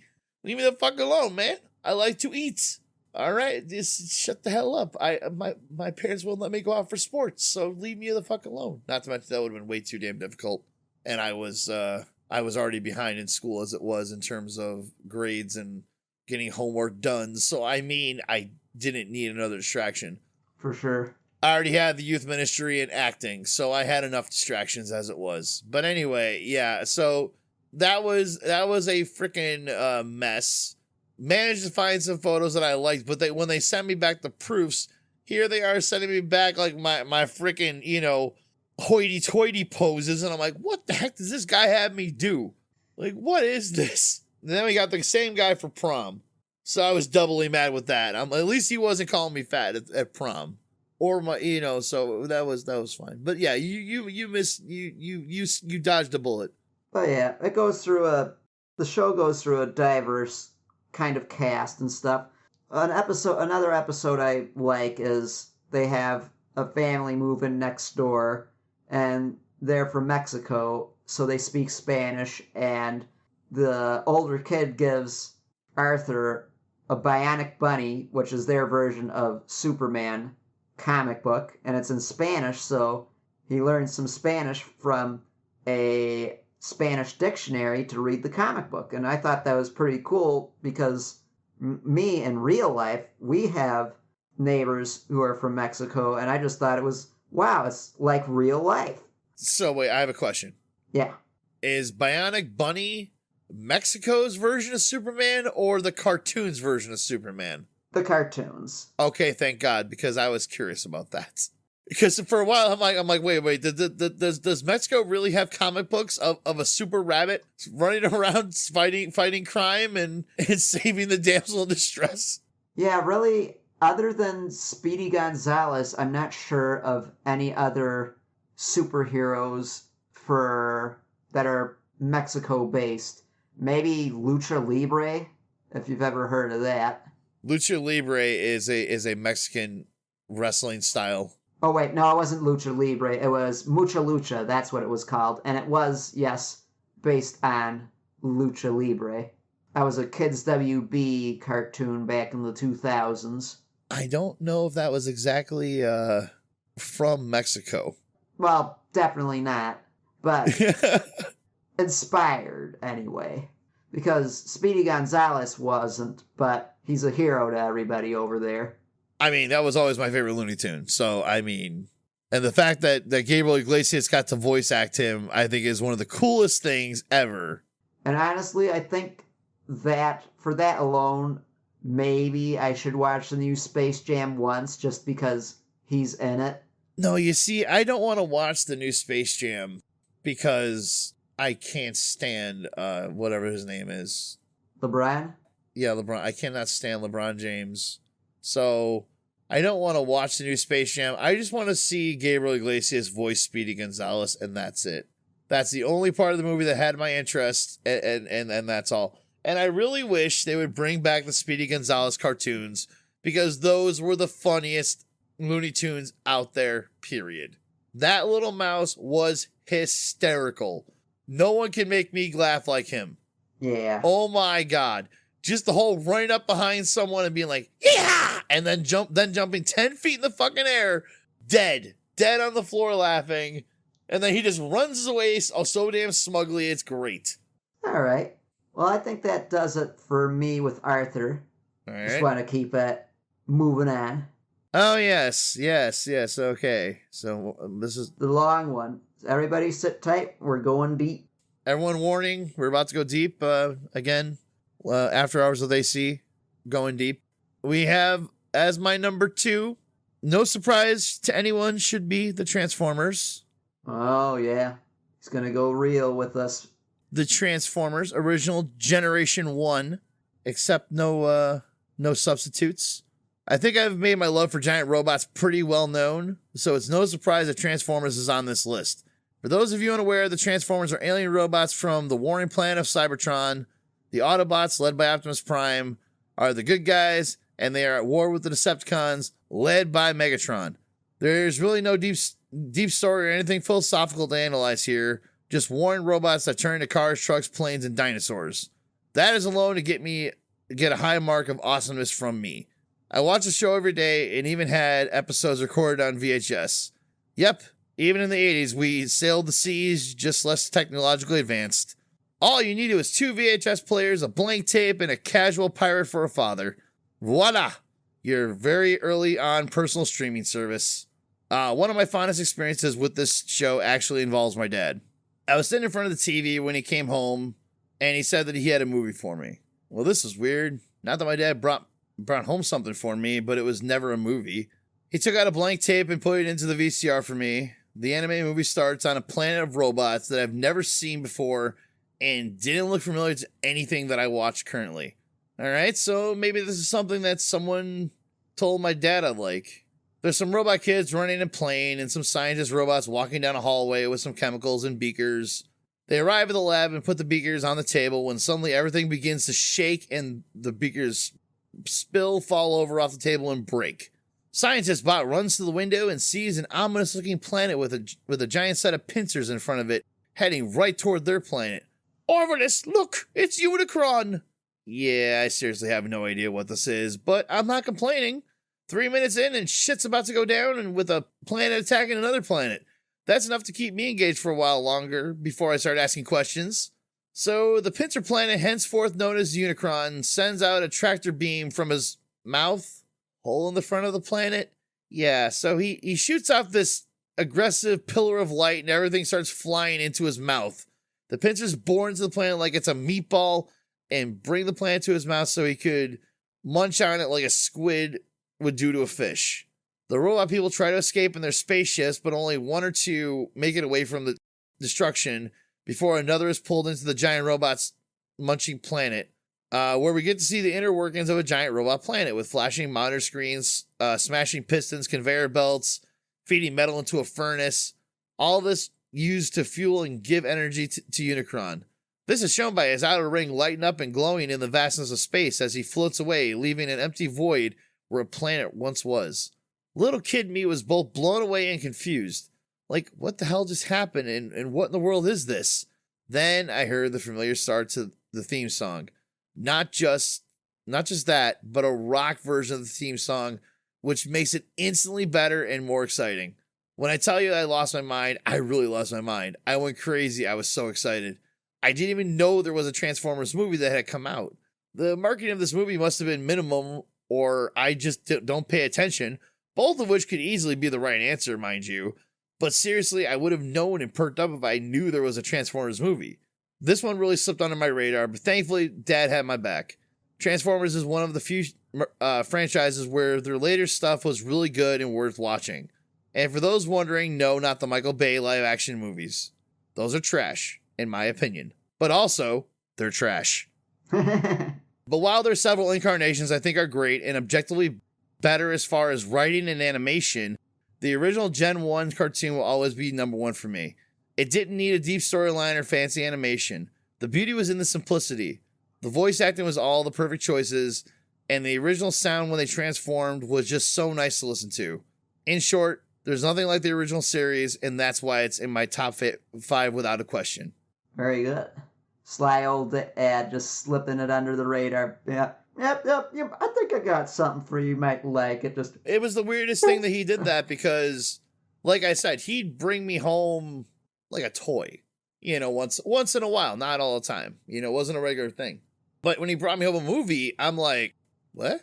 Because I didn't know like what movie it was. Like I said, I automatically thought this must be something that one of his friends who has a kid said, oh, he'll like this, and gave it to him. That was my impression. And then when I heard the freaking, beat of the Transformers song, I was hoping to get it on here because I freaking loved it. Just play the beginning part of it. It was like, holy shit, what the hell? Because again, I didn't know this existed. I did not see one commercial for it. I didn't hear about it on TV. None of my friends said anything. Nothing like that. So just to know there was a movie that came out was freaking insane. But the TV show, every single day would watch that. I loved everything about it. It was my go-to like action cartoon besides He-Man, of course. And because I didn't watch G.I. Joe. I couldn't stand G.I. Joe. It was too normal. It's like, yeah, they're army guys. Cool, I guess. And then later on, they tried to make them all different by giving them like their own personalities and making them something different. Like they had the sailor guy, then they had the fire extinguisher guy, and then they had they had all these different specialty guys. And I'm like, there's no giant robots, and there's no monsters, and nothing great about it. It's just soldiers, and it's boring, and blah blah blah. The only thing I liked about it was the freaking PSAs that came out at the end of every show, because that was when I would turn on the TV to watch Transformers, and I catch the end of that. But yeah, Generation 1 was by far one of my favorite cartoons of all time. Easily high up there in the list. Now we're going to just our top favorite cartoons, so it's about to go down for real. So I am going to take you to the magical land of Ooh with the cartoon Adventure Time. Now, technically, you couldn't say that this is one of my favorite childhood cartoons, but I still felt like I had a lot of growing up to do at that point, and the character Finn in this show went through a lot of the stuff that I was kind of going through at the time, because you're just going through life, trying to figure stuff out, but have a lot to talk about it because it covers a broad spectrum of topics. At first I was pretty skeptical of it. It's pretty weird and crazy at points, as Anthony can attest. I tried to get him to watch it. Yeah, that didn't work. But the first episode I can recall even watching was about Finn getting transformed into a giant foot by a magic man who was pretty much an all-around jerk. And I only started watching it again when a friend of mine told me she liked it and thought I would too if I gave it a chance. And I'm glad I did after I got hooked on a demo for the 3DS game. To start, I'll give the basic premise of the cartoon. It's a post-apocalyptic fantasy show set in the land of Ooh, made up of various kingdoms of varying fantastical creatures.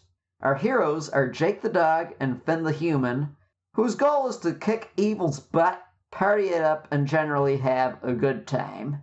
And they help do that with the monarch of the Candy Kingdom, Princess Bubblegum, with a variety of missions and fight the not so much evil, more just lonely and crazy Ice King from kidnapping all the princesses in Ooh. And that's how it went for the first season for the most part, until they face the Lich, a manifestation of evil that will stop at nothing to wipe out all life, who, you'll be interested to know this, Anthony, he was voiced by Rob Perlman. Are you serious? Ron Perlman did a voice on this show? Yeah, he was the main villain of the show, the Lich. But yeah, after the appearance of the Lich, that led to all kinds of mayhem happening through the land of Ooh, and other villains started coming out of the woodwork trying to overthrow the Candy Kingdom. But even after heavy losses and setbacks, Finn and his friends always come together to find their way through every situation that comes through them, even the apocalypse. There's a lot of reasons why I like the show, and I think I'm gonna again start with the music, because it's very powerful and keeps you engaged. The opening of the show, even though it's played on a ukulele, gets you ready to go on an adventure, and the closing theme, just to kind of take it easy as you're going along, appreciating nature, and keep on going on your adventure. Kind of like a little hook to make you keep on wanting more. Now that I hooked you with the music, I think I'm going to start talking about the main characters for a little bit, because everything in this world is so vast and interconnected that it makes it almost impossible for me to keep from going on a long tangent. I'm going to have to watch myself here because there's just so much lore, and I will talk forever about this show. I'll start with Jake because he's the first mentioned in the theme song, and he's relatively the simplest to talk about. He's a stretchy, somewhat lazy dog who likes taking it easy, but is ready to kick butt when things go south. He gets a lot of advice in the show, with varying results for Finn. who is his adoptive brother, actually. And eventually, Jake raises a family of his own with Lady Rainicorn, who's basically a mix between a rainbow and a unicorn. He's the cool uncle type who lets you get away with stuff, but don't get him mipped off or he'll lay down the law. And Finn, we'll have to talk a lot about because the story has a lot to do with him and how he grows as a person. He was adopted by Jake's parents after they found him abandoned in the woods. Then they took him home and raised him with Jake and their other brother, Jermaine, until they got their own treehouse pad. Finn goes through a lot in the show. First of all, he's a little bit out of place in Ooh because he believes he is the only human in the show, and at least for a while that's the case.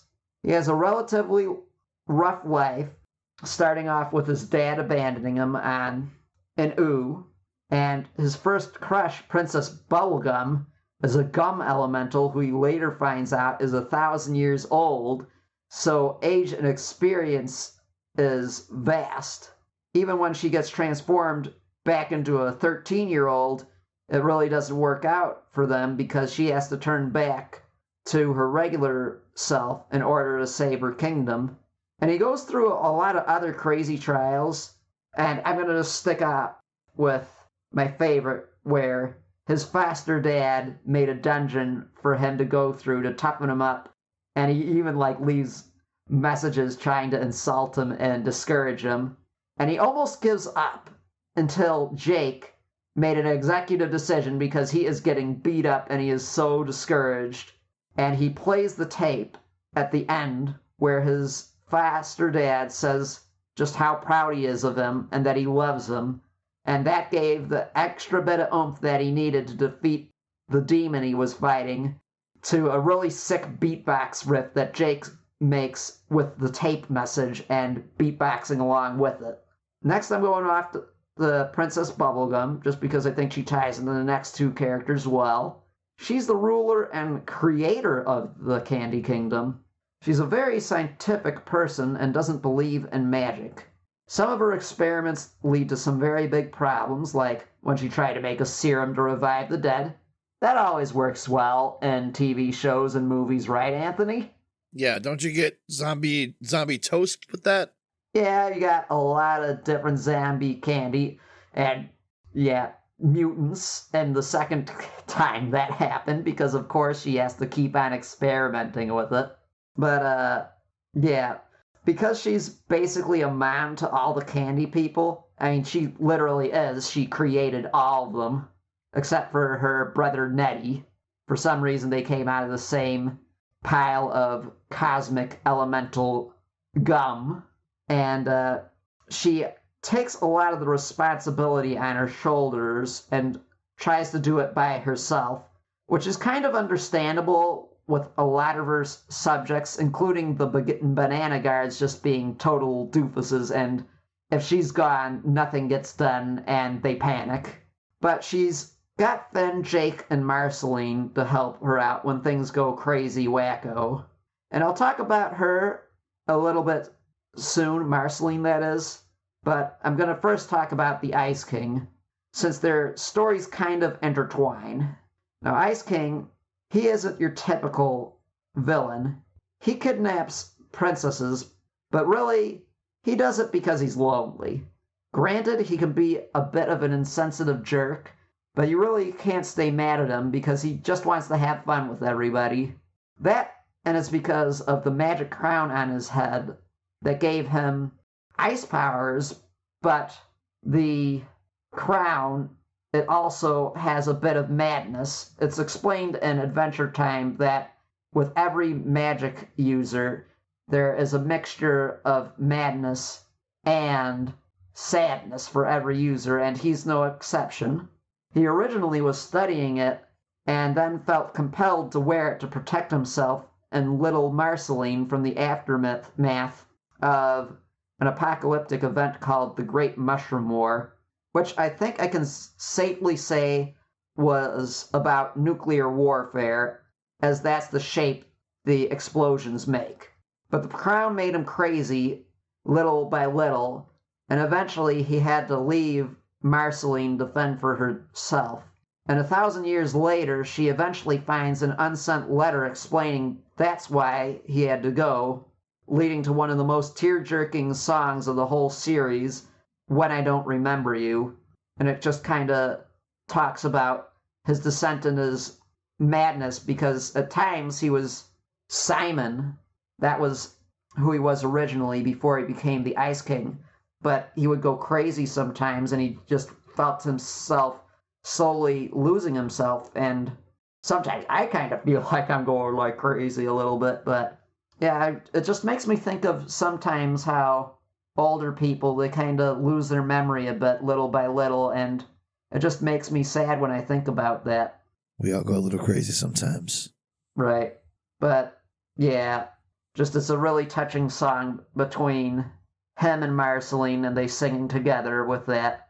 And from here, I think I'll go on to Marceline. I'm going to pretty much wrap it up from there after I talk about her, because she's pretty much the last main character of the show. There's a whole bunch of others, but I feel like these are the main characters. Now, Marceline is the daughter of pretty much the demon overlord called the Nightosphere, and she is born of a human mother. There wasn't too much explained, at least from the original cartoon, from what I could make up. They did have a song together. She doesn't really... I can assume that her mother didn't live for that long, because eventually she has to fend for herself because her dad's not really taking care of her. So she's hanging out with the Ice King. Or I should say Simon at that point, because he did not fully turn. And he takes care of her from these other radioactive monsters that are still around, until eventually they do have to split paths because he feels like he's going crazy and all of that. And her dad, I guess, eventually does try to help, because later on you see him stealing her fries. And later on, Finn, he tries to help them out, get back together, and they sort of do. He just didn't realize how much they meant to her. And they sort of make up, but it's kind of ruined because he wants to go on an evil rampage, sucking all the souls out of Ooh. Wait, what? Wait, no, wait, he sucks all the souls? Yeah, I mispronounced that. All the souls. Oh, okay. I was gonna ask you what a soul was and why is he sucking it. Okay, I'm sorry, go on. No problem. But yeah, so they have to send him back to the Nightosphere. And they do meet up with him, like, at least one other time, but this was the main one. And Marceline, she likes to play pranks and stuff, so she messes with Finn and Jake at first when she first meets them, pretending that she's going to suck out all their blood and saying that the tree house is hers. And she did crash there for a while. It has her mark on there. So she kicks them out. But then they come back and try to fight her. And she pretends to die when Jake stabs her with a stake. But before that happens, Finn realizes she's kind of a cool person. And Wait. Question. Mhm. What kind of steak did she get stabbed with? Wooden stake. Oh, okay. I thought you were gonna say medium rare or something. Nah, Jake knows how to take care of him. The garlic didn't work out that well, but she pretended to let him vanquish her just so that he wouldn't feel as afraid, because literally she tried to suck his blood, but he moved all of his blood and guts away from where she was sucking, or where she bit him, so that way she couldn't get his blood. What? Yeah, he's a stretchy dog, so he can do that. We went from a guy turning into an ice king to someone going around sucking everything. What the heck is going on in this cartoon?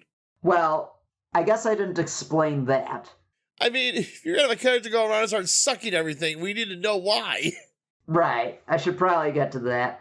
It's really not mentioned until later on in the show how she becomes a vampire, because at the start, she's just the child of this normal human being and a demon lord of the Nightosphere.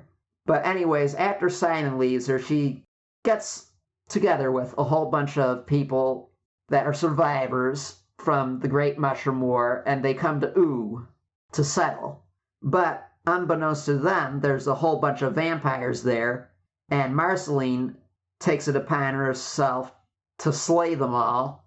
But what happens is one of the vampires bites her, so that transforms her into a vampire, but she does eventually take care of them in the end.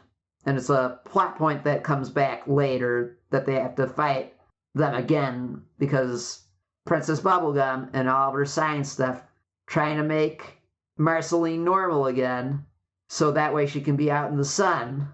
Doesn't really work out so well for her, but I digress. I guess I could speak about that next.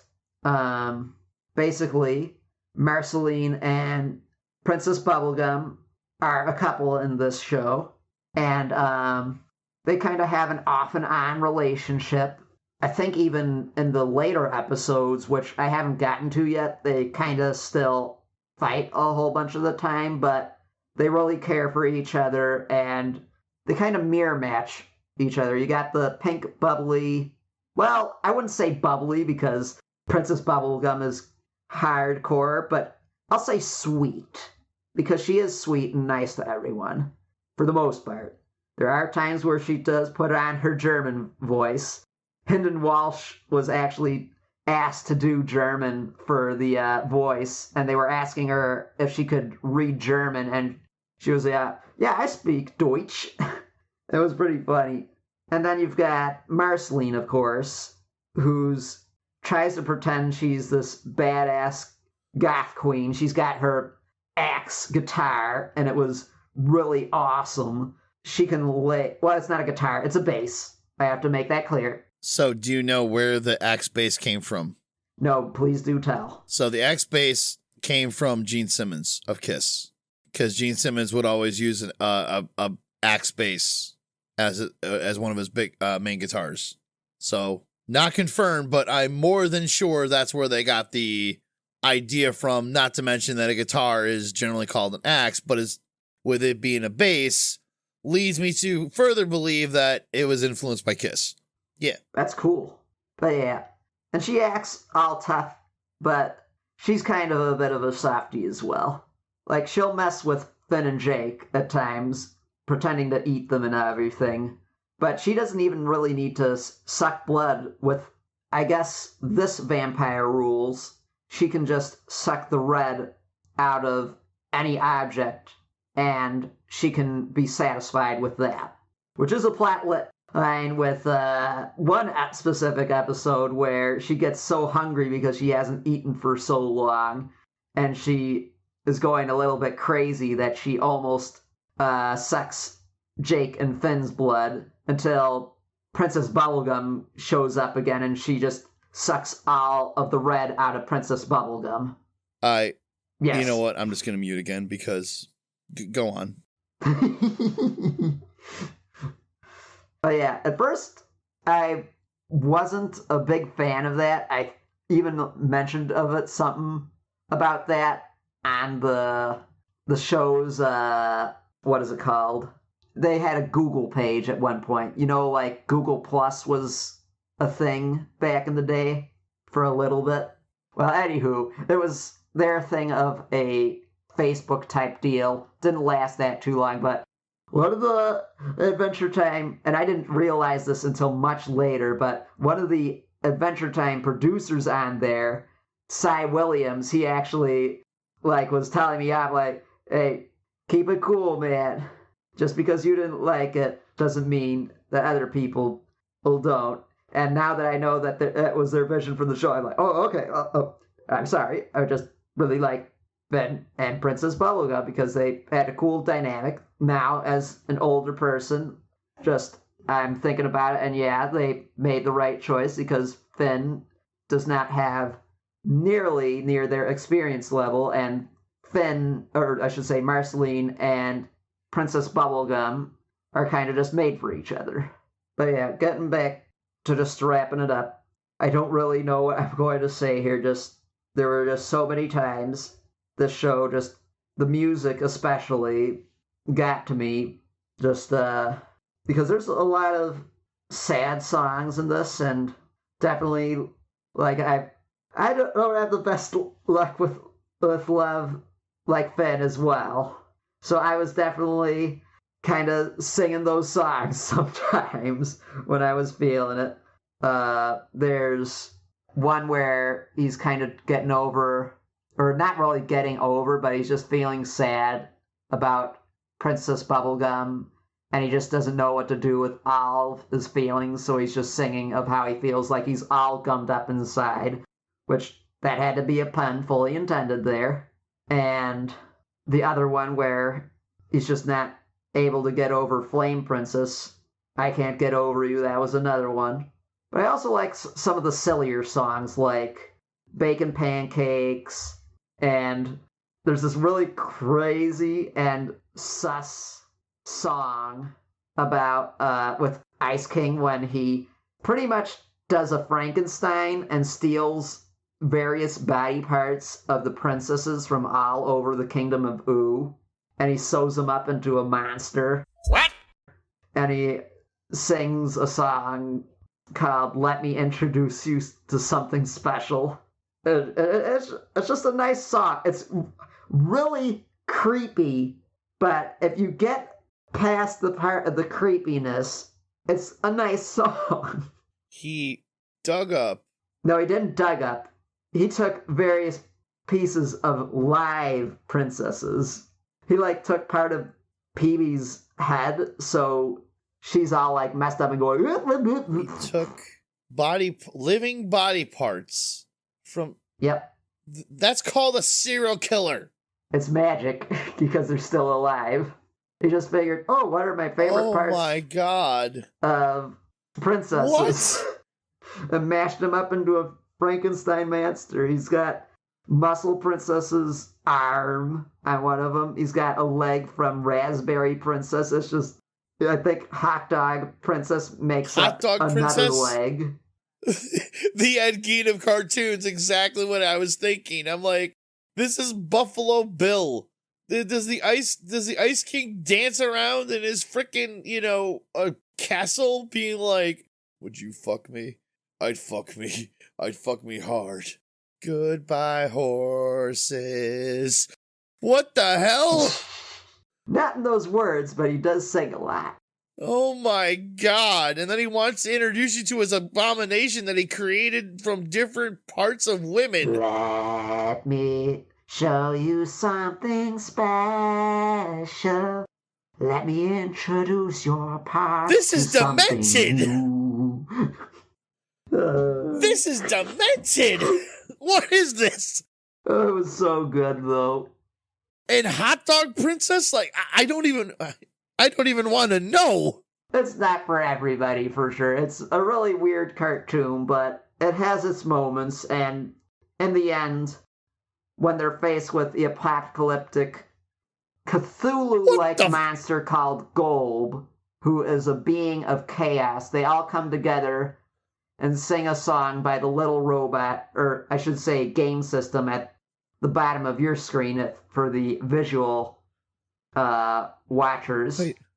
BMO, he starts singing a little song, and they all join in, and the harmony of the music banishes this Cthulhu monster of discord because there was a big battle happening, and that was what was granting it power. And when they came all together to sing, it was just what they needed to banish the monster. What? Okay, so she's an actual dog. Yes. But then there's a human form here too. That's fan art. Oh, okay. I'm Yeah, sure there's I guess plenty of fan art for Adventure Time. I'm sure there is, and I'm not going to be looking them up on my stream right now. And actually, probably not at all, because I'm already highly disturbed by all of this. Oh yeah, there's tons of messed up bleep. Like, Jake's not even really a dog per se. or full dog. He's half alien. Basically, what happened is kind of this alien sort of, well, it's hard to say. He bit Jake's dad, and what happened was all of a sudden he gets this big lump on top of his head, and out pops Jake, and he's like, "Hello, Daddy. Hello, Mommy. What a wonderful day." Kind of like the frog from Looney Tunes a bit. So, if I may interrupt you for just 1 second, Uh-huh. completely unrelated, but I while searching for the hot dog princess, I came across people that made hot dogs into princesses. Oh my goodness. And I just found this relatively hysterical Yeah. of the effort that they went through to make them look just like the princesses. Yeah, honestly, Belle and Pocahontas are pretty good. Yeah, I know. I mean, even Aurora, I'm not even sure. Sleeping Beauty. That honestly looks like Mad Madam Mim to me from Sword in the Stone. I think Ariel looks Yeah, I can't see spot on that. too. I can't see the picture with the Mad Madam Mim one with the green hair. But yeah, Ariel does look spot on. Yeah, I think it's supposed to be either Sleeping. Oh, that's Rapunzel. Never mind. Oh, okay. Not Sleeping Beauty. Okay. Anyways, I'm sorry. Go on. Yeah, I think that pretty much wrapped up just why I like it. Just deep lore, well-built world. It is amazing how this team of people came together to put this world together, made all this wonderful music and characters that I love today. I did have to go on Google and ask the AI how much weed were these people smoking, and it came with the answer: based on statements from creator Pendleton Ward, no marijuana or other drugs were used to make Adventure Time. The show's highly imaginative and surreal nature has often led to speculation, but Ward has always attributed the unique vision of his own creative inspiration and that of his team. Yeah, and honestly, this is a show I would say to give a chance.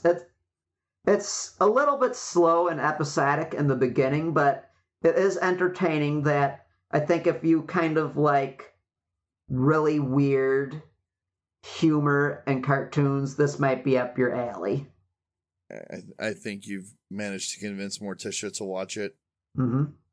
And I have to ask the question, is it because this generally sounds like it appeals to her, or is it because she knows it's making my brain fry right now? I'm going to predict a little bit of both. But all right. Yeah, I mean, hey man, not my cup of tea, but hey, you like what you like, and the fact that you got so much out of this is great. So yeah. All right. Well, that leads me to my number one. And I know you guys are all asking yourselves, what could AC possibly have up his sleeves for this one? Because I've already done Transformers, I've already done He-Man, I've already done Teenage Mutant Ninja Turtles. Well, the number one nostalgia cartoon on my list is none other than Muppet Babies. Interesting.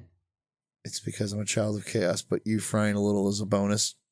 I kind of saw that coming. Anyway, so, and when I sat down to, now this is a long piece that I wrote. When I sat down to write this, I didn't exactly expect to spend so much time on it, but this was the better part of my day was made typing this out. I didn't know I had so much to say about Muppet Babies, and I'm pretty sure I skipped a bunch of stuff. So here we go. So since I can remember, I've been a fan of the Muppets. Kermit was always a regular on Sesame Street, and the Muppet Show was always on in my house. At the time, I wasn't able to fully appreciate the guests they had on the show, as half of them, I had no clue who they were at the time. So while I was able to enjoy the zany antics and slapstick comedy, parts of the show were still a bit too adult for my tiny childhood brain. But every Saturday morning, a show would come on that I could fully get into, the Muppet Babies. I remember regularly asking my parents when the real Muppet Babies were on versus when the Muppet when the regular Muppets were on versus when the Muppet Babies were on. During the week, The Muppet Show, the weekend, Muppet Babies. The show took place in a single-room nursery, which I'll get more into in just a second. The Muppet Babies were cared for by Nanny. Nanny was a human character who wore purple gym shoes with bright pink laces, a pink dress, a purple sweater, and her memorable two-tone green striped socks. Nanny's face was never shown. Well, that is if you don't count that time the Muppets were stuck in a scary imagination scene and the camera pans up to Nanny's face, only to reveal the face of a scary monster. But that's the only time something like that happened. Otherwise, Nanny's identity remained a mystery. This was done on purpose, of course, for very specific reasons. For one thing, the show is told through the Muppet Babies' point of view, so their perspective is much lower to the ground, so her face is not so close to their vantage point, giving the show a stylistic, childlike point of view. The other reason is for the audience. With Nanny's face never being shown, the audience could use their imagination and project their own thoughts and ideas of what Nanny really looked like. This helped Nanny be more personal to everyone and connect with the audience more. Funny enough, I don't remember how I pictured Nanny. I think at the time I literally just took her at face value. I was just waiting for them to show me what she looked like instead of me guessing. Being an only child, I didn't really have someone else to bounce ideas off of, so there was no one to trigger the question, what do you think she looks like? From what I do remember of how I pictured Nanny, she was a very vague image. She always had her hair styled in an updo kind of way, or her hair was shorter and curly. She had glasses, a soft and kind face, older but not grandma old, maybe just starting to show signs, but still not quite there yet. I guess this is similar to how the Muppet Babies would see her, a vague image, possibly always changing just slightly with the moment or the day. And that's something I truly loved about the show. It's told through the eyes of a child, or make you feel like you're watching through the eyes of a child. The single-room nursery I said the whole show took place in, well, let me just reference the opening theme song for this one. When your room looks kind of weird and you wish that you weren't there, just close your eyes and make believe and you could be anywhere. With the power of imagination, you can go anywhere, do anything, be anyone you want. So every week, we all went on some kind of adventure. Sometimes they were big, sometimes they were small, sometimes they were scary, other times they were silly. From episode to episode, even from moment to moment, you wouldn't know where you'd end up. And it wasn't just fairy tale kids stuff. They went off and did their own version of The Wizard of Oz, Star Wars. There was even an episode where Spider-Man made an appearance. Yeah, I think I saw that one, or at least I saw the clip of where he appeared, and I thought that was pretty cool. I've heard of raiding cats and dogs, but pigs and bears? Never! In the episode, they hit upon a very big element about Spider-Man that many people gloss over. Ralph the dog looks at Spider-Man, a Spider-Man comic, and realizes that Spider-Man could be anyone under that suit. He could even be Spider-Dog. And then we get a sequence of all the different Muppet Babies imagining themselves as Spider-Man, girl, dog, frog, pig, and yes, even Spider-Animal, which turns out to be Animal and Gonzo somehow stacked in a suit to make a full-size man. We don't ask questions here. Stanley also made an appearance in that episode. He's writing the comic strip the scene is taking place in. He scolds the kids for fighting over who the real Spider-Man is, to which the Muppet Babies end up covering him in silly string from their web shooters that they can't control. A nice little fourth wall breaking joke. I would have watched the show every day if it was on that often. Luckily, most Saturday mornings they'd run several episodes in a row and I'd be glued to the TV that whole time. Truly, the imagination and humor in the show was fantastic, to the point where I'd still laugh at it today. I really do appreciate when a kid show doesn't talk down to a kid. Things can be more playful and lighthearted without a spoon-feeding nonsense, which is something I think became a huge issue with later generational kid shows. Muppet Babies didn't treat the audience like babies. Sure, there were lessons taught and learned, but it was done in a genuine way instead of being shoved down your throat. Another thing I enjoyed was the variety of different characters, each with their own interests and personalities, except for Kermit. Wait. Let me explain.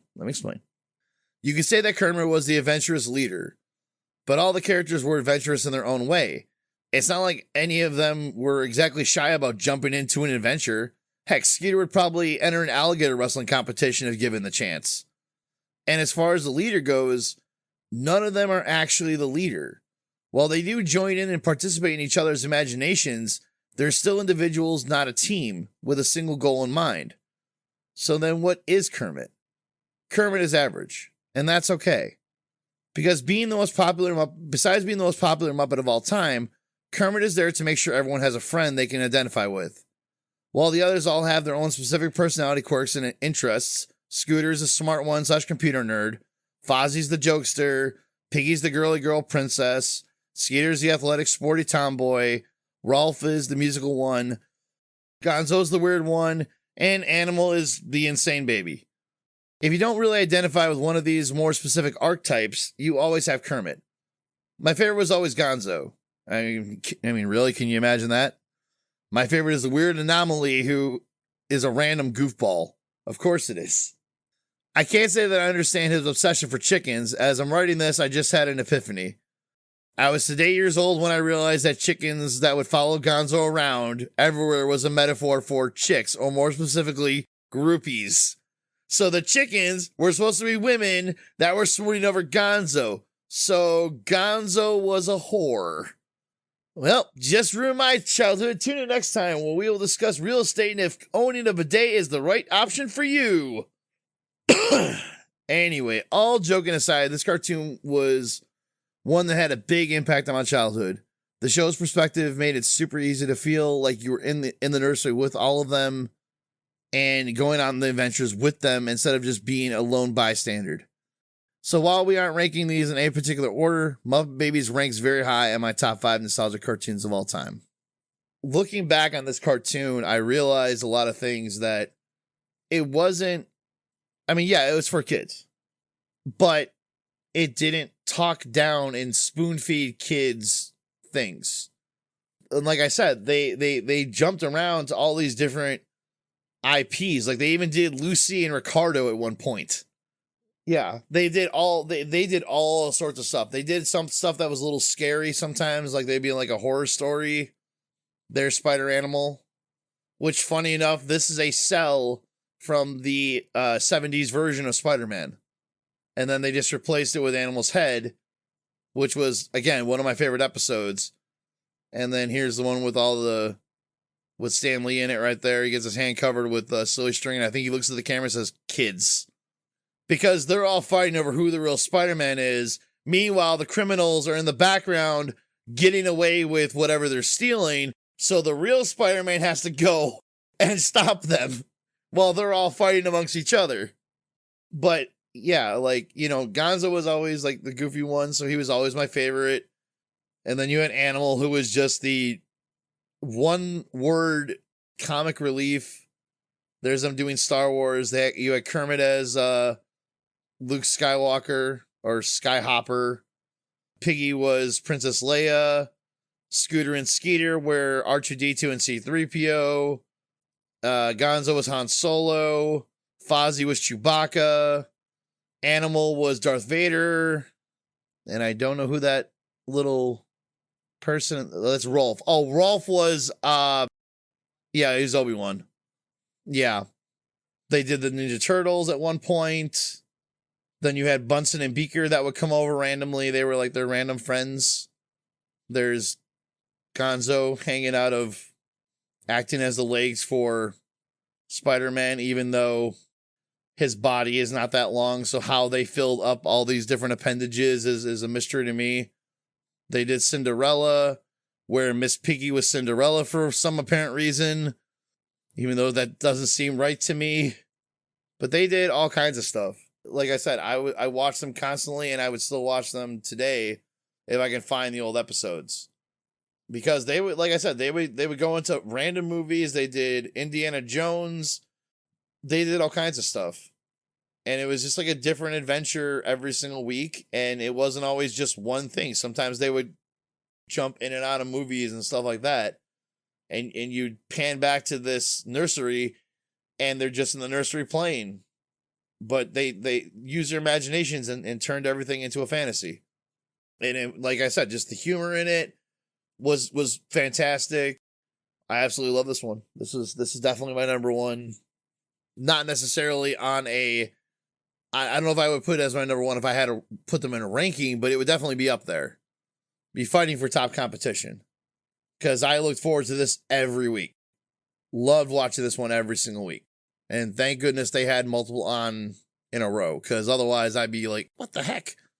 Yeah, because like the real life Muppets, they were fun and all, but this, I mean, like an animated series was just more my interest at the time. You know, now I can go back and watch the real Muppets and laugh at a lot more. But back then, it was limited to what I can laugh at. And then they have random actor or actress who I had no clue who they were. And I'm like, I don't get why I don't know who this person is, why they're funny or what. Yeah, there were for sure a bunch of actors that I didn't know, but I think you didn't really need to because they would just act like a character for the Muppets. And that's what I liked about the show. I think you do have to be a little bit older to really fully enjoy it just because there's a lot of humor that would go over a kid's head. I don't know how old you were when you watched Muppet Babies. Probably like 3 or 4 till about 8. Okay. Maybe if it was on that long, yeah, I'd probably say that. Yeah, because I could totally see it being more for you than the regular Muppet Show because this is more geared towards kids. Well, yeah, like the Muppet Show was geared for like everybody pretty much. Right. You know, but I still didn't get any of the jokes or, you know, when they would have like a back and forth with one of the characters that they'd have on the show, I wouldn't get it. Like I've gone back and watched older episodes of the Muppets, and now it's a little bit funnier because it's like, oh look, they have Alice Cooper on. Mm-hmm. That's hysterical because I know who Alice Cooper is now. I didn't know who he was then, and I don't remember seeing him on the show at all. They had Vincent Price on there. They had Doug Henning. They had pretty much any actor or actress that was big at the time. They had Sylvester Stallone, so they had Rocky on there. But that part always kind of glossed over me. Like when they would come out, I would just kind of be like, wee. I remember Mark Hamill was on there, and I was excited to see him because he was Luke Skywalker. And they had LeVar Burton on too, which he's been in a couple of things. Star Trek Next Generation for one thing, and Reading Rainbow, which I just found out just came out with a new version, and they have a librarian who's actually homeschooled take over the show. His name's Michael Threets. The original guy was LeVar Burton. LeVar. Okay, yeah. Yeah, see, to me, I couldn't watch it without LeVar. I would be interested in seeing Michael Threets just because I'd like to see more homeschooler representation out there. All right, so that's it for this episode. That's the top 5 nostalgic cartoons from Eddie and myself, and both were very different lists. Yeah, not like very different lists. Nothing shared. No, I think the only one that you and I would share would be Scooby-Doo. Yeah. Because your version of Winnie the Pooh, I didn't see that version. I was far too old at the time. Arthur, I didn't grow up with. VeggieTales, I sure as heck didn't grow up with. And I never got into Adventure Time. So, you know, for me, you showed me a whole new perspective and exactly why I thought you'd be perfect for this. You gave an entirely different perspective that I don't have, you know, because all of mine were 80s cartoons. Every single one of them was an 80s cartoon. Yeah. Well, that's because that was what was good at the time. Yeah.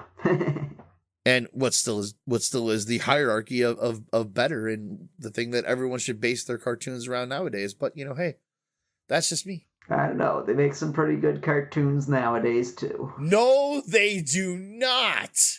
That is the saddest part about it, is while I was thinking about all of this and like watching how... Camp Cretaceous. Okay, that's a good one. Okay, like they make a couple of them every now and again, but that's it.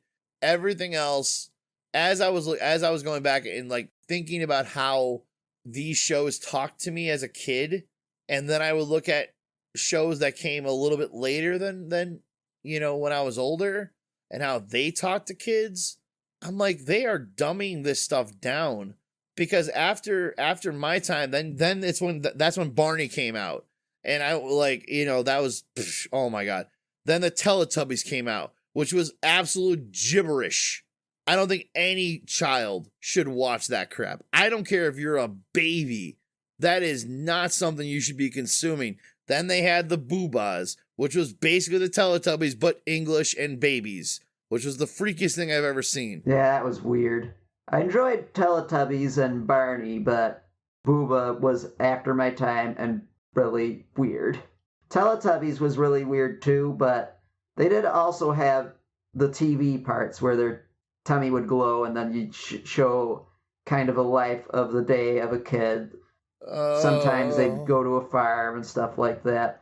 But yeah, I think that was marketed for littler kids because they didn't need to understand every word and all of that. They could see what they were doing.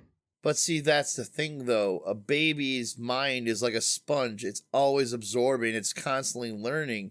And if you're gonna give it gibberish, it's gonna learn gibberish.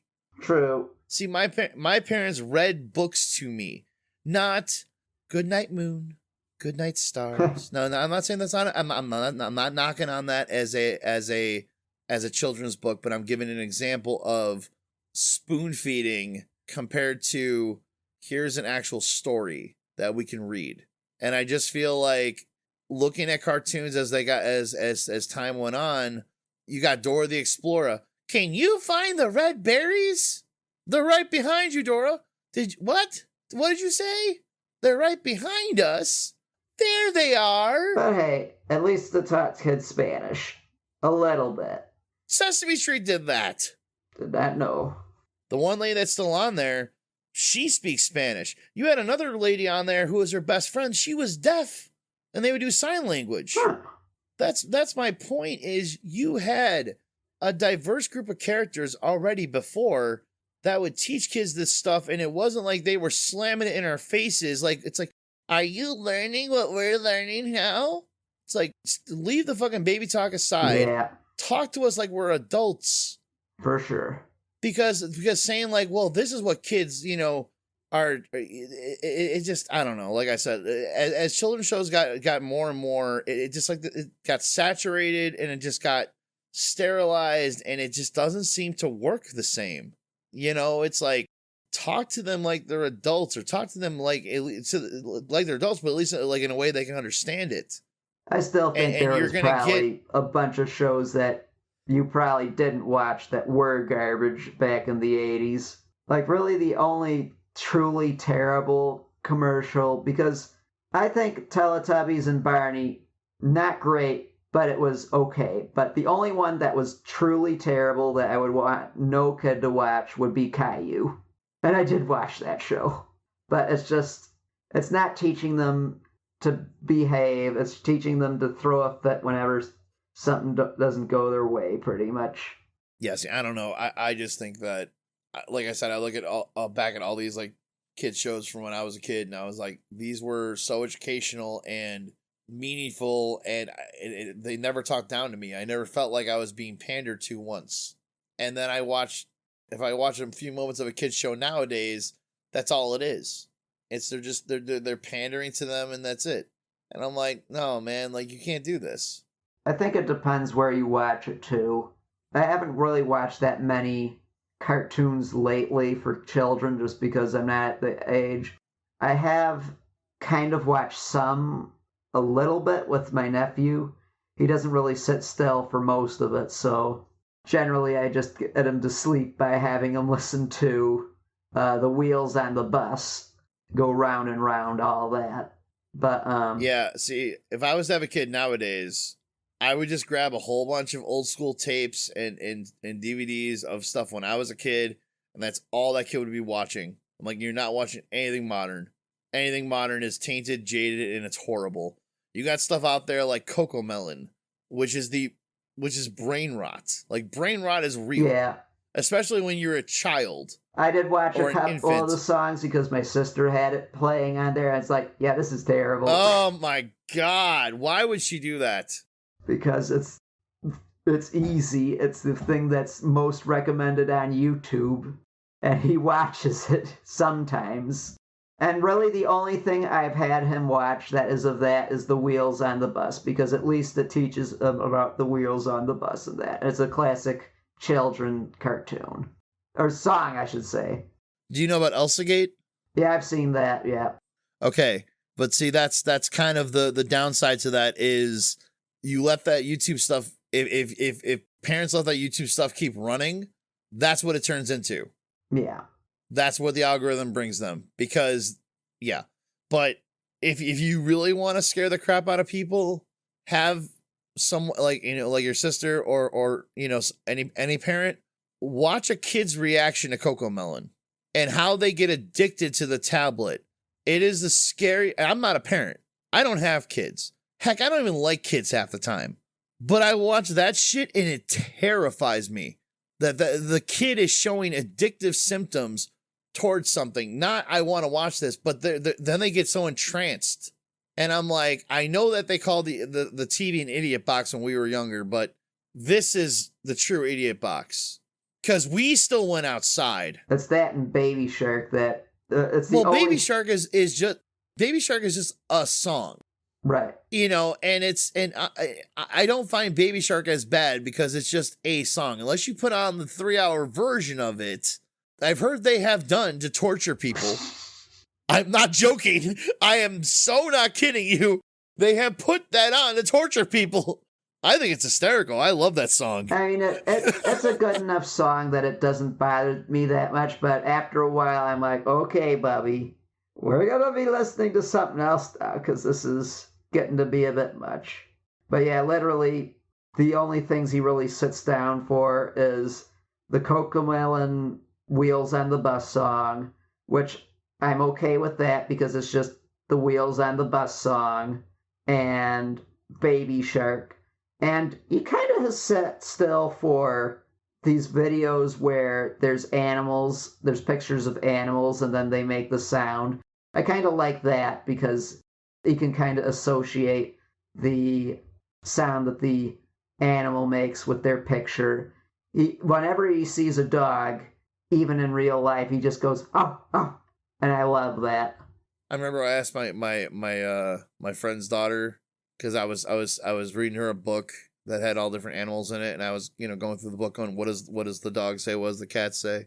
I got to a crab, or no, it was a lobster, and I paused and I looked at her, I looked at the book, and I'm like, well, what does a lobster say? And she goes back with lemonade. What? Me and my buddy hit the ground laughing. We were dying so hard. And she's like, what did I say? That was so fucking funny. Yeah, I don't get that either. It's because it was just the most random thing in the world. I'm like, I look at him, I look at the book, and I'm like, I don't know, lobster? And she just said lemonade, and we just cracked up laughing, because why would a kid answer that? It was fucking hysterical. It was the way she said it was adorable. We're like, Aaliyah, what? And she's like, no. Because she thought we were laughing at her. And I'm like, no, honey, we're laughing at what you said, not at you. Anyway, this is going on a little bit longer. There's going to be some. There are still good shows out there. No, there's not. Don't believe him. Go watch the 80s and 90s. You have to go to just PBS Kids. No, you don't. Stay away from anything modern, folks. They're trying to trick you. They are trying to control your children and turn them into watermelons. All I gotta say is, if you have children, just be paying attention to what they're watching and make sure it's not brain slap. That is all. Yeah, stop making the rest of us pay for crap that you parents could be sitting there doing yourselves. But then again, this has been an ongoing thing even when I was a kid. That's why I commend my parents for paying attention. Even though I was like, not the one to do anything bad anyways, because I was a perfect child. Debatable. I was a perfect child. I was an angel. Never did anything wrong. Did what I was told. The debate will go on for a long time of how to raise a kid. There's not really a right way to raise one kid because... Yes, there is. There is general right and wrongs. There are general, but there's no one right way for each kid because each kid is different. But yeah, let's leave it at that. Just explore what your kids are reading and watching. Yep, make sure you watch it with them. Yes. Otherwise, because like my dad did with me when I was watching Gorgeous Ladies of Wrestling. What the hell are you watching? And I'm like, join EC after hours, watch some Gorgeous Ladies of Wrestling. He sat down and watched it with me. Oh my god. I was watching it for the wrestling. Yeah. I was too young to. Oh no, okay, no, I wasn't, but I was a fast learner in some ways. All right, we got to sign off. We'll catch you guys on the next podcast. Be sure you guys hit the subscribe button, leave a like, and comment down below what your top favorite nostalgic cartoons are. And we will see you guys on the next one. Later. Goodbye.